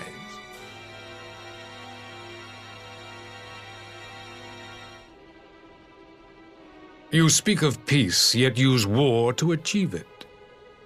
Your father would not have bothered to obscure his intent with honeyed words. He understood that strength is all that matters in the end.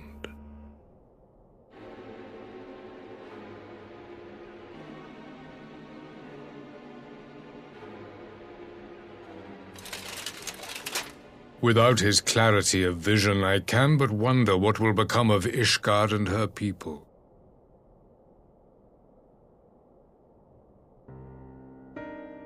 There was a time when Garlemald, too, lacked a leader of conviction. Weak and unable to wield magic, we were at the mercy of the strong, from whom we sought refuge in the bitter cold of the north. Were it not for the discovery of ceruleum and the subsequent development of magitech, we might never have gained the power to take back that which was rightfully ours.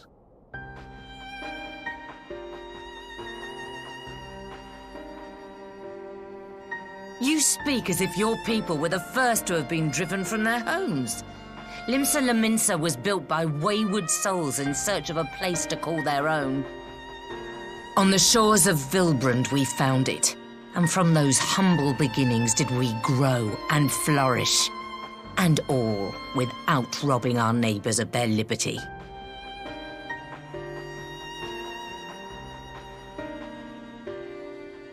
So saith the pirate. Am I to believe that you simply asked the kobolds to yield up their lands and that they were happy to oblige you? That you did not drive them out like rats in the hold of one of the many ships seized by your privateers?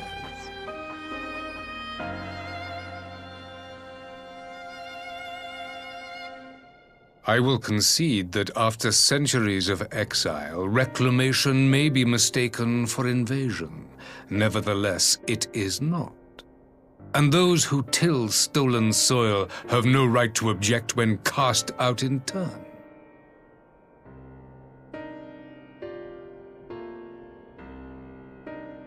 Your uncompromising nature rivals that of the Ixal. They too lament circumstances which they themselves perpetuate. Were they but to embrace peace, we would welcome them with open arms. Indeed, some few have done just that, and now receive of the Twelve's Wood's bounty. Would that your people might learn from their example.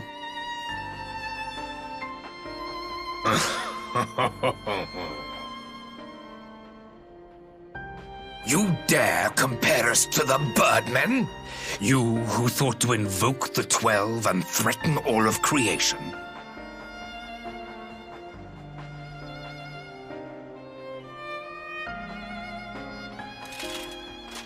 I came here in the hope of finding some speck of common ground, but I see now these discussions will accomplish nothing. Despite what you people may believe, I am not wont to choose the sword over the olive branch. 'Tis but a pity men are loath to accept one without first being shown the other.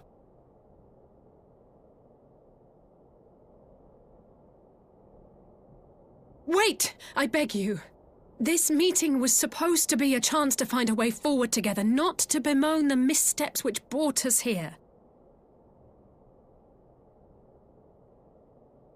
Please.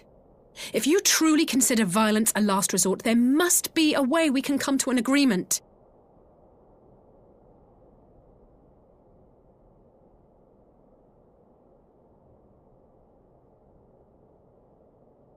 As Mistress Alisaie says, we did not come here to bicker over the past, but to discuss how we might strive towards a brighter future.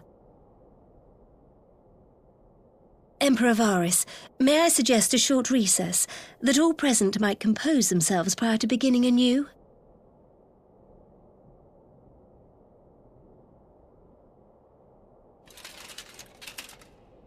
Very well. I pray this intermission will suffice to move these talks in a more constructive direction.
Now then, who would have the floor?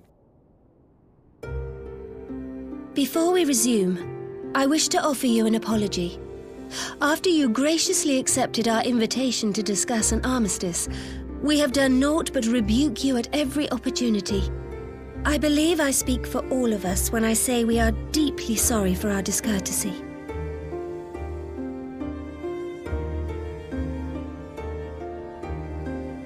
I'll admit your familiarity with our affairs surprised me, and served to remind me how little I know of yours. I think all here can understand the desire to reclaim one's homeland. But why expand further? That is my question. If I may, the answer can be found in the Imperial doctrine they took great pains to impart to my people. Recognizing the threat icons posed to the world, Solus Zos Galvus decreed that they were to be eradicated. To this end, he began a campaign to unite all lands under the Garlean banner. Or so we were taught. Yet the Emperor only reached the burn, the Baron said to have been laid waste by icons, after conquering all the lands that lay between. What is more, I am quite certain the practice of summoning was not nearly so widespread in the days before the Empire's founding. When you put it like that, it all starts to sound like an excuse, doesn't it? But to distract from what? Why are you really waging this war?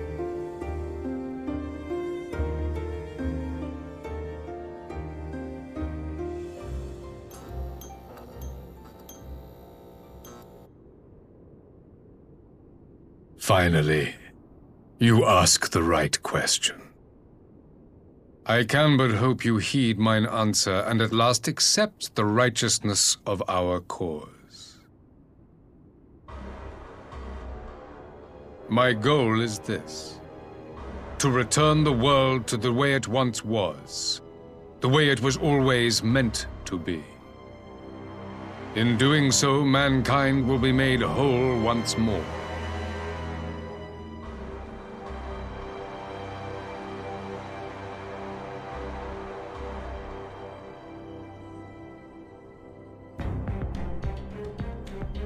No longer will we suffer from the dissension born of our differences. There will be but one race, a perfect race, as we were when time began. What in Rhalga's name are you talking about? I am talking about the origins of the star, of the source and its 13 reflections. At the instant of the great sundering, 'twas not only the world that was shattered, but mankind itself. Thus were we divided into myriad races, each with its own unique imperfections. That is why man looks upon his neighbor and feels fear and hatred, why he wages war, why he kills his brother. You all in your own way have proven as much today. The peace you seek is but a fleeting solution to a fundamental problem. One which calls for more drastic measures. To bring about everlasting peace, our worlds must be rejoined.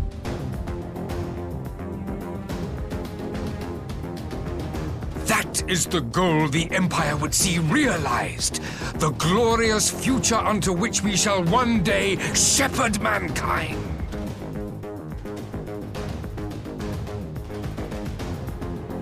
A rejoining of worlds. I have heard this tale of the source and its reflections before. Are these not the selfsame desires as the Ascians? Emperor Varys, do not trust in their words. They will lead you to your doom. My father thought to use them, but in the end he succumbed to their temptations. He embraced summoning like so many other pawns before him. Do not tell us you mean to do the same.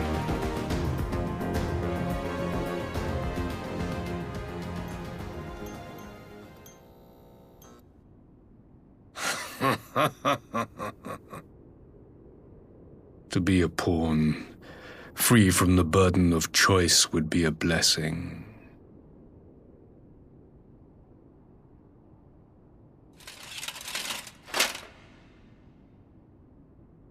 But I forswore that privilege the day I learned that the Garlean Empire was built by the hand of an Ascian. What?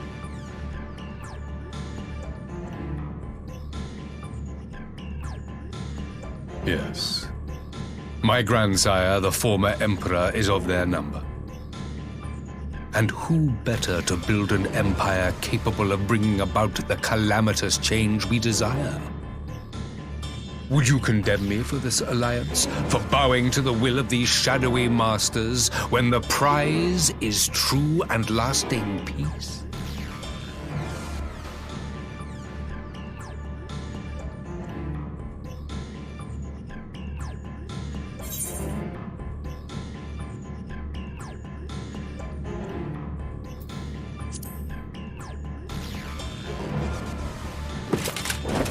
I come not to conquer, but to liberate.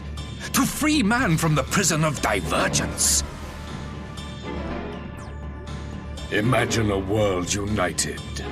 One perfect race beneath a single standard.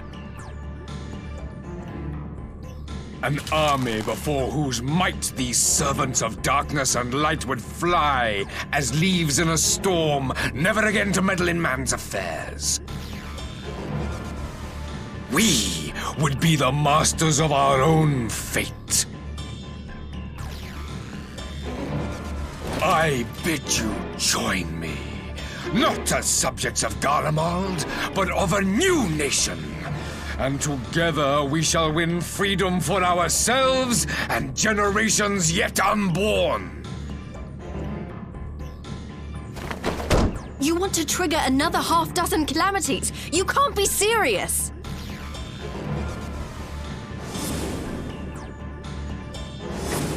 Have you forgotten how many died? There will be no one left! Do you truly imagine we would aid you in your bloodletting? It is unthinkable, unconscionable.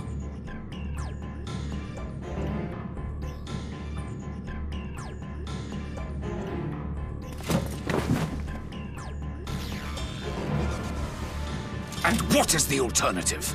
To be as cattle waiting for slaughter? I would have us work together, that we might take fate into our own hands!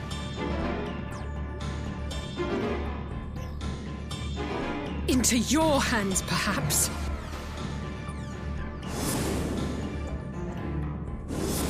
But what of the other worlds, your radiance? With every calamity, you obliterate a star and every soul that dwells on it. To the Ascians, we are all but tiny, momentary specks within an indifferent universe.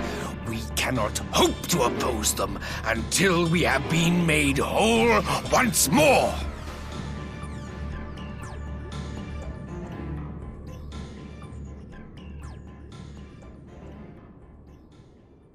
Are these truly the words of Garlemald's ruler?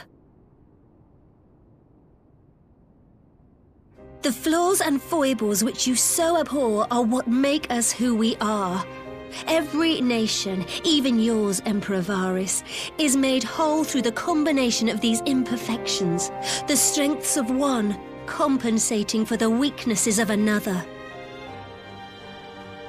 While it is true that man succumbs all too often to anger and avarice, he may yet overcome his baser instincts through the forming of bonds with others, fostering community and cooperation. That the protector of an empire should not only reject these fundamental truths, but seek to change them at so dear a cost to life is indefensible. Such a man is not fit to govern.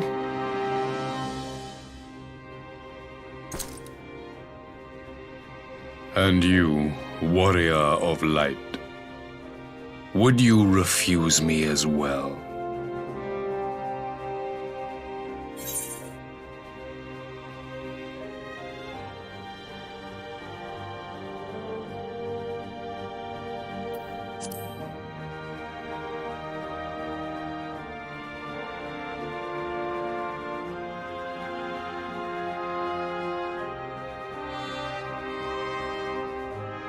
It would seem the Alliance is of one mind on this matter.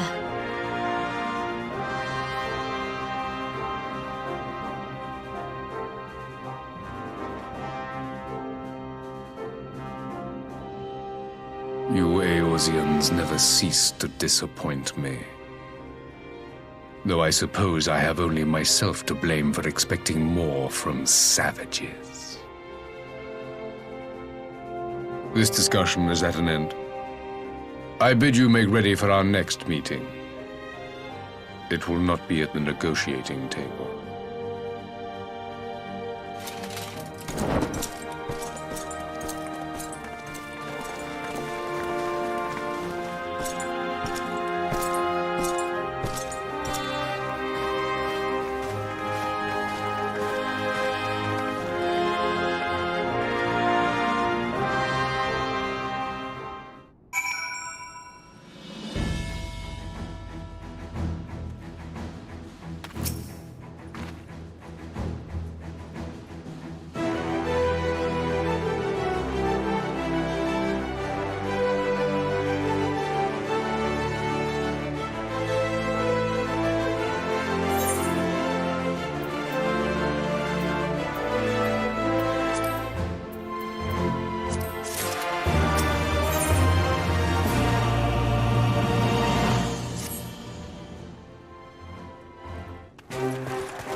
I'm not sure what I was expecting from our meeting with the Emperor, but it wasn't that. Still, at least we know now what he's really after. Aye, a future built on a mountain of bodies. I too want the Ascians dead, but not at any cost. The last of the reinforcements from Dorma arrived not long ago. I pray it will be enough. Given the Emperor's stated goal, this is a battle we can ill afford to lose.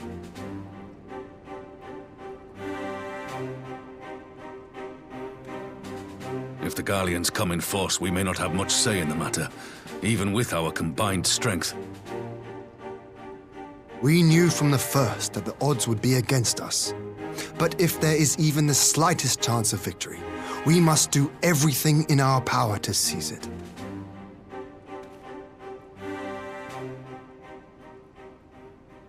We must seize it, full stop. Here!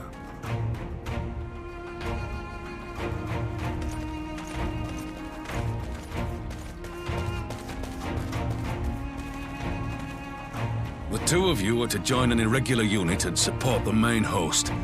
I won't bother asking if you're minded to fight.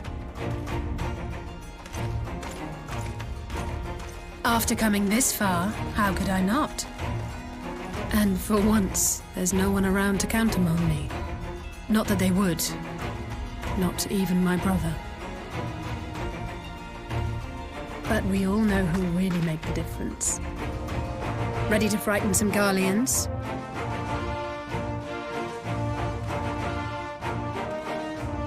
I wouldn't want to be on their side. Might I ask you to accompany the Dorman contingent? They are strangers here, and your presence would do much to raise their spirits.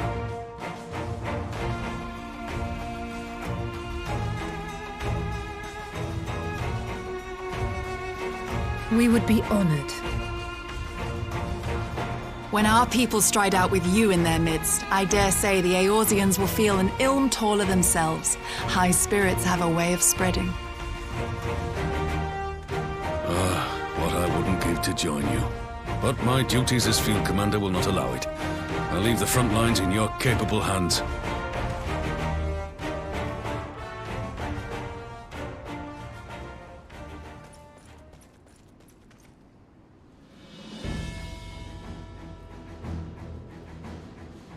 Comrades, ready your arms. The hour of battle has come. May the crystal guide us to victory!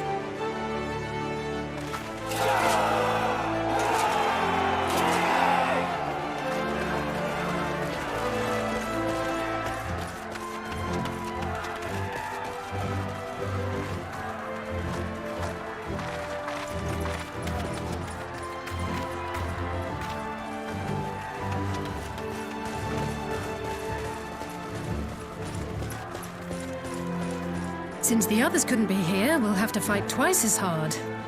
If Alphino wakes to find the Imperials have won, I shall never hear the end of it. It's strange. I thought I would be terrified when the fighting started. I should be terrified. But with you at our side, I can't help feeling everything is going to be all right. So please, don't you dare leave me alone.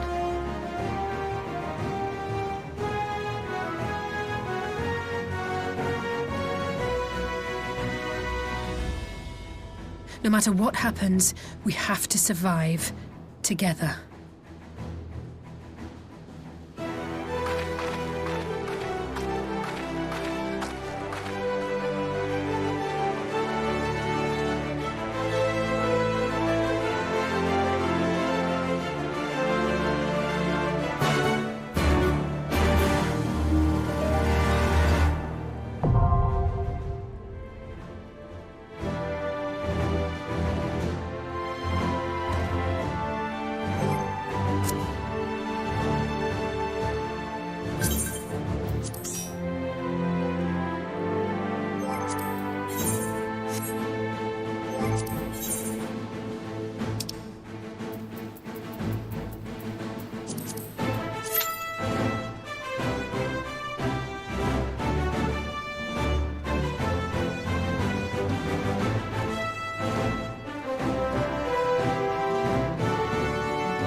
Leave this to me.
You underestimate me!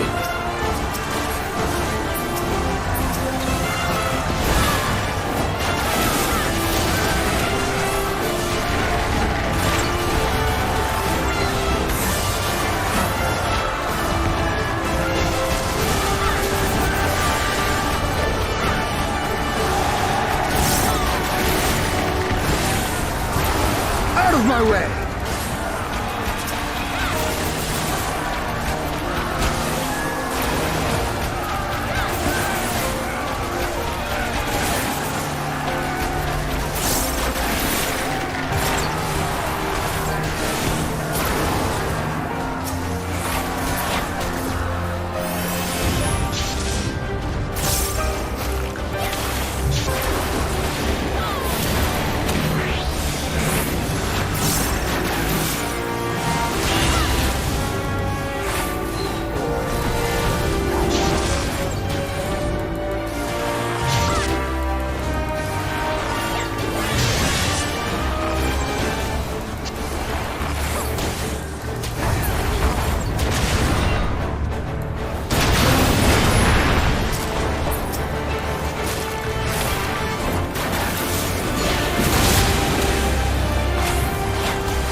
Be about it!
There you are, and none the worse for wear.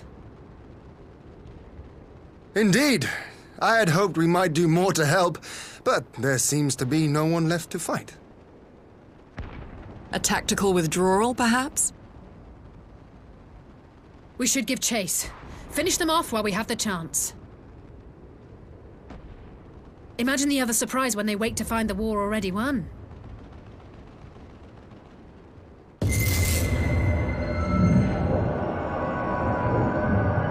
The light will expunge all life.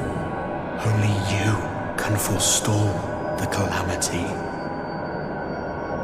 Throw wide the gates. No! No! No! Not like...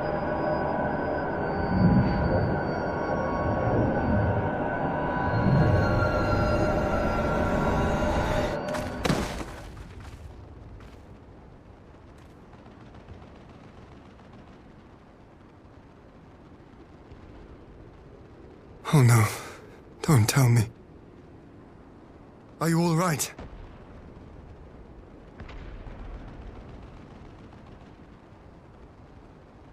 Quickly! We must get her back to the encampment.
There have been several skirmishes along the border, but as yet neither side has delivered a decisive blow.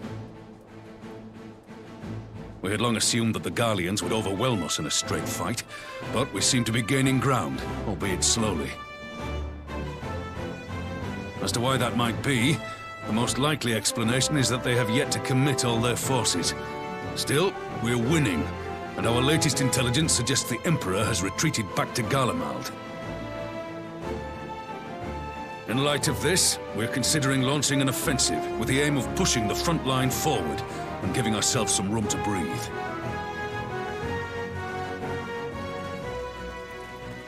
Commander! The Imperials! They've broken through our defenses to the east! What? Our scouts say their forces are being led by Lord Xenos. Lord Hian and Commander Hext have taken their troops to provide support, but we don't know how long they can hold out.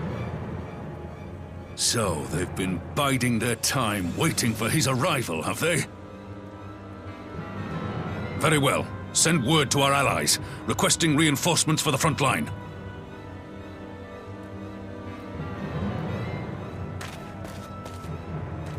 Should the worst come to the worst, I may need to enter the fray myself. But what of you? Do you still have the strength to fight?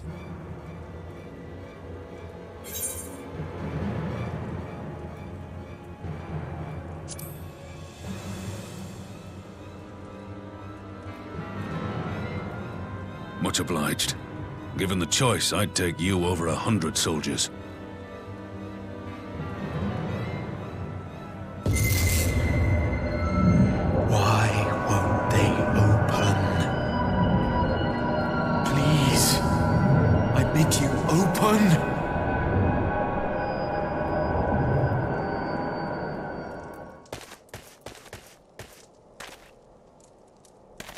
What's wrong? Is it the voice again? Are you sure you're in a fit state to do this?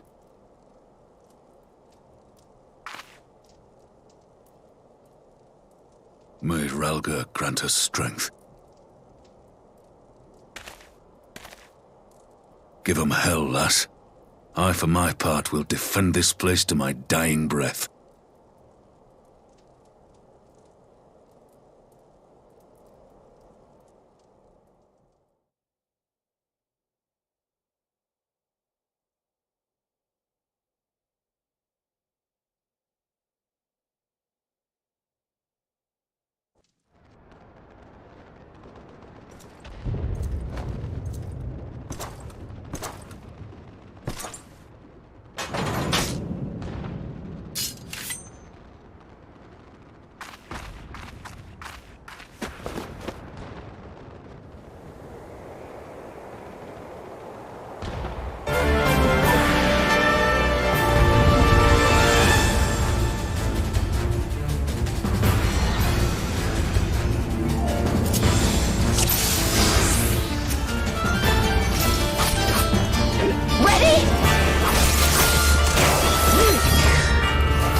calves!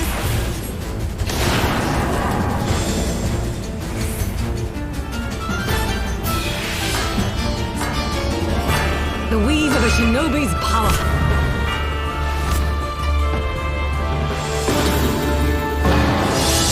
The art of my forebears.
Magic?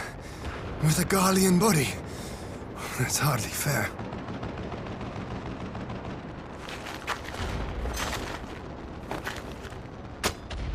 Still, he must be stopped, no matter the cost.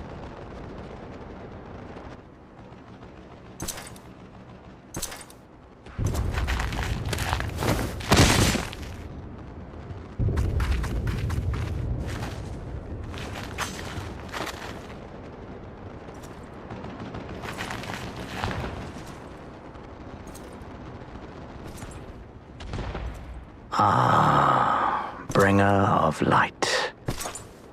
It has been too long.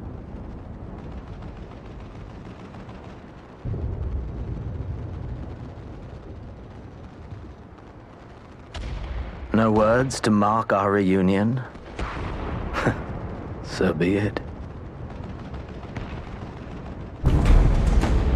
Equilibrium must be restored, and only your death will redress the balance.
Your mother chose her champion well. Yet, for all your strength, you will still fail.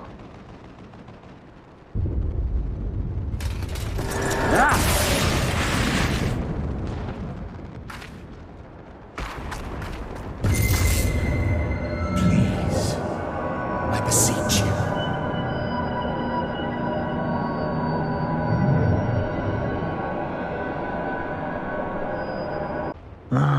Someone calls to you. Too late, alas.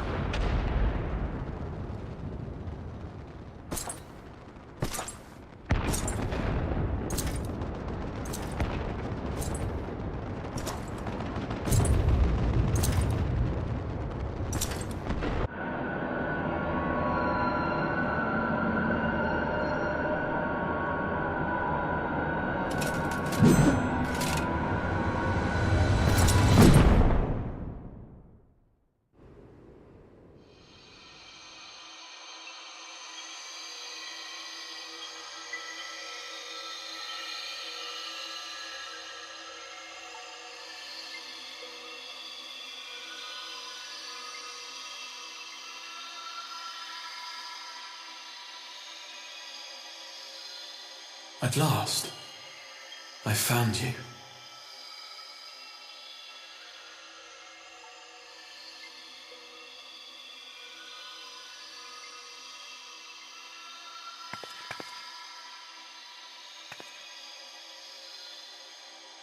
Please, there's no cause for alarm.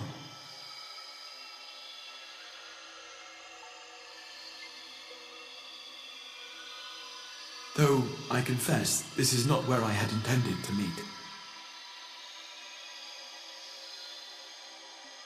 But the place of our meeting is of no consequence, like the war you wage. Win or lose, the path you walk leads only to oblivion. The better path leads you here, to me. I have need of your strength.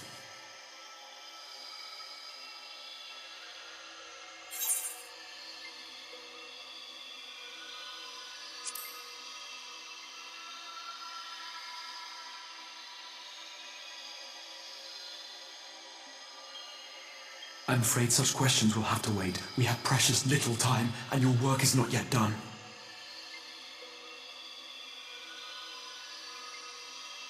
Go to the Crystal Tower. I have left something for you near its base. It will serve as a beacon of sorts, one which I pray will help you on your journey. All you need do is find it. I will take care of the rest.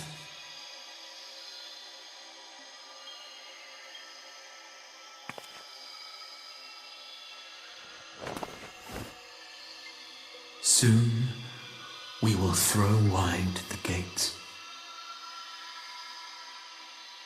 And the path to the first will be yours to walk at last.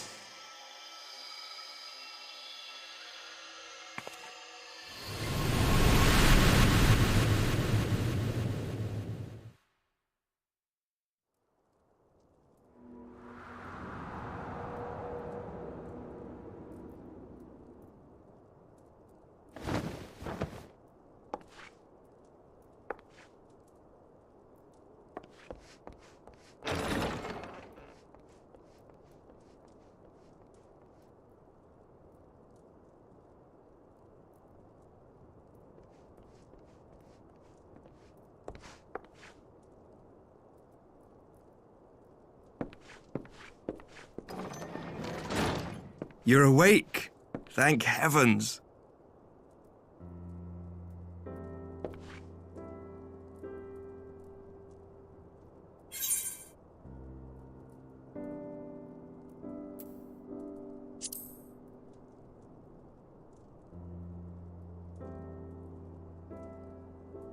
I see you recall that much, at least. In the midst of your duel, it is said you faltered, and that the Crown Prince seized the opportunity to deliver a mortal blow. Yet before his blade could find its mark, he was distracted by the arrival of a second adversary who bore you away from the battlefield and into the hands of our chirurgeons.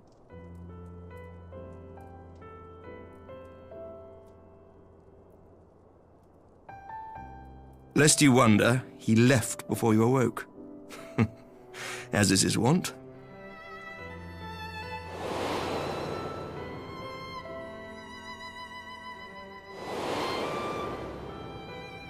Estinian never was one for emotional farewells.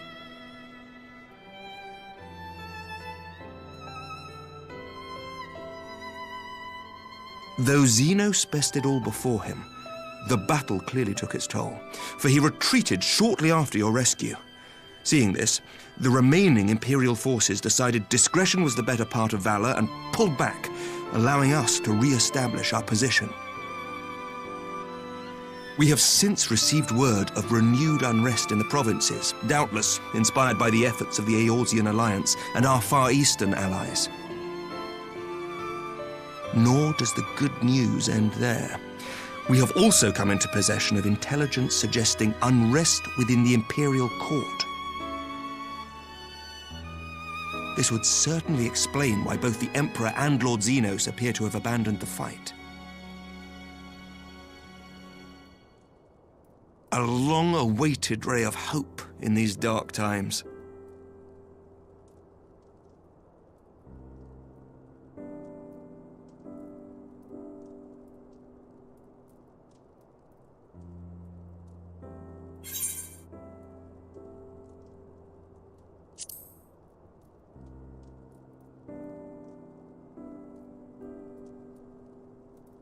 Yet to awake, I'm afraid. But please, concentrate on your own recovery for now. You have carried the hopes of some half-dozen nations, and we are all eternally grateful for your efforts. But no one is without their limits, not even you. Leave this fight to us, my friend. You have earned your rest.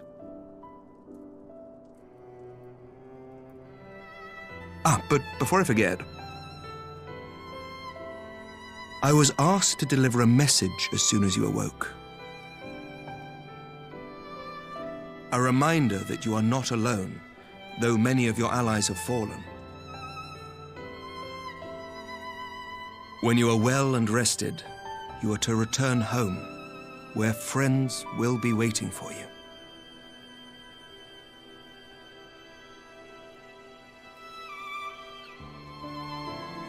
Now, if you will excuse me, I must return to the front.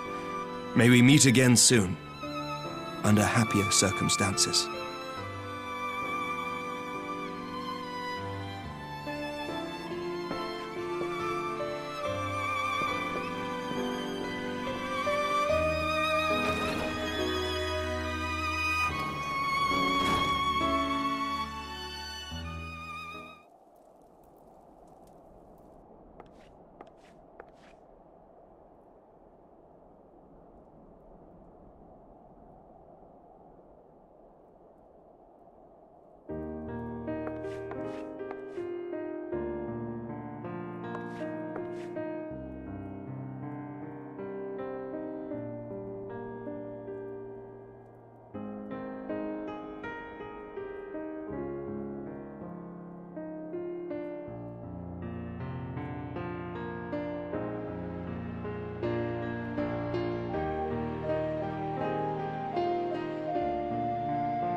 By the 12! I don't believe it!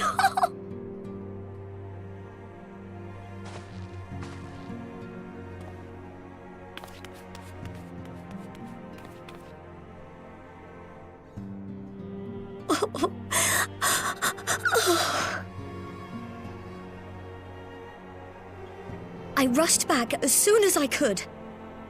I swear, my heart nearly stopped when I heard you'd collapse like the others. What in heaven's name is going on?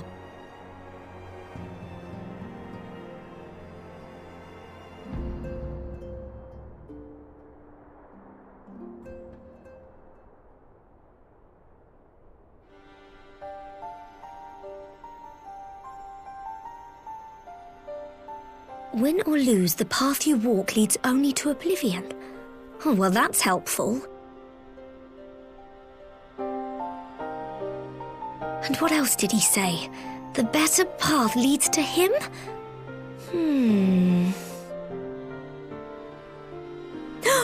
If his is the voice you've all been hearing, perhaps the others are with him.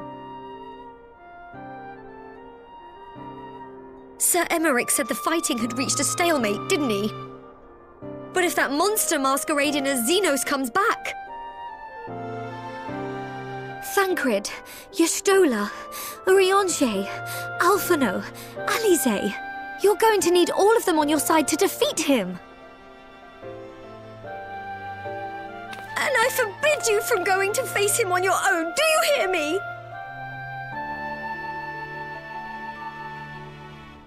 So if you must leave, go and find the others. Bring them home.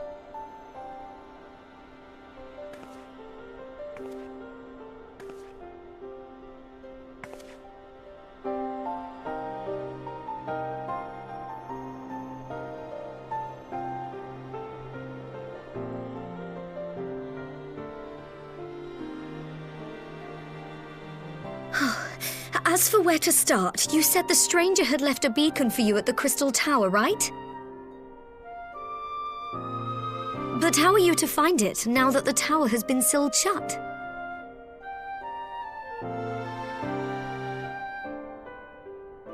There has to be a way. If anyone would know, it's Sid and the researchers of St. Coinac's find. Don't you worry, we'll find that beacon for you.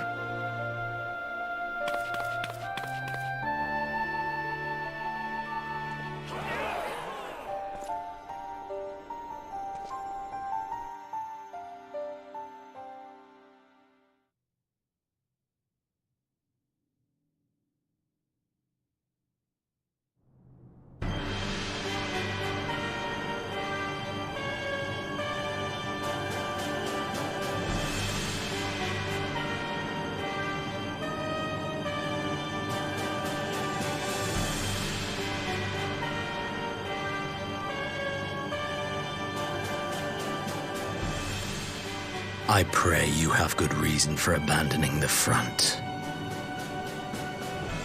How could I remain there while the rumor that my son is possessed by a demon spreads like a sickness here at home? I will not be made to fight for the throne a second time. But what of you? Did you not tell me you would destroy Eorzea's champion with the ease that one might swat a fly?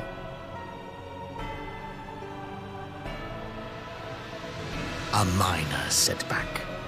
She will not escape me again. Where is your grandsire? I would have words with him. How should I know? Do you hide from each other's sight as well? I imagine he's doing what all Ascians do. He must have found a way to take advantage of this turmoil. Men are not pawns to be played with, Ascian. You underestimate us at your peril.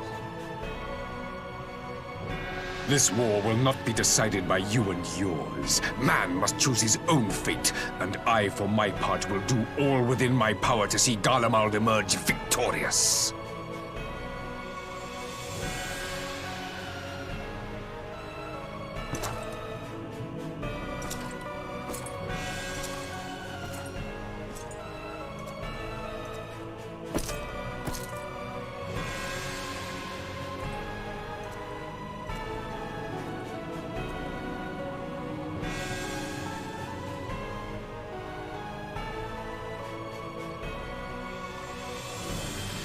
Pray forgive the intrusion, Your Radiance, but the requested preparations are now complete.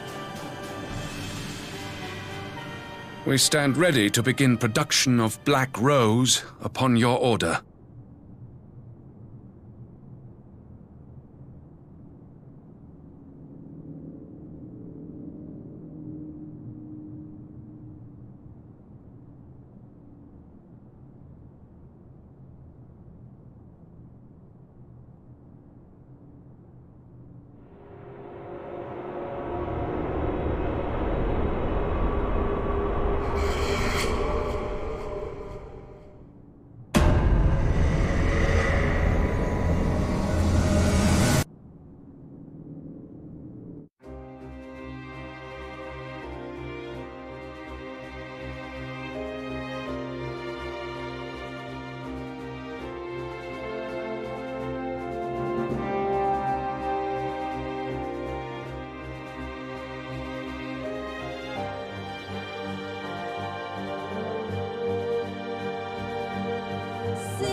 My enemy.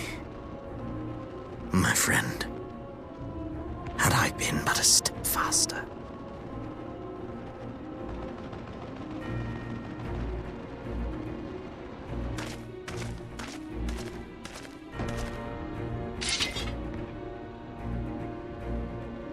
Bloody savages!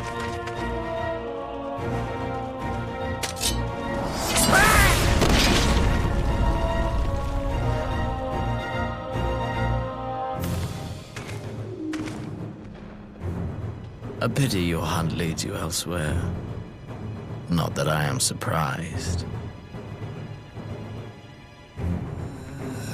May you find joy in it. Grow stronger, more savage, and savor every triumph.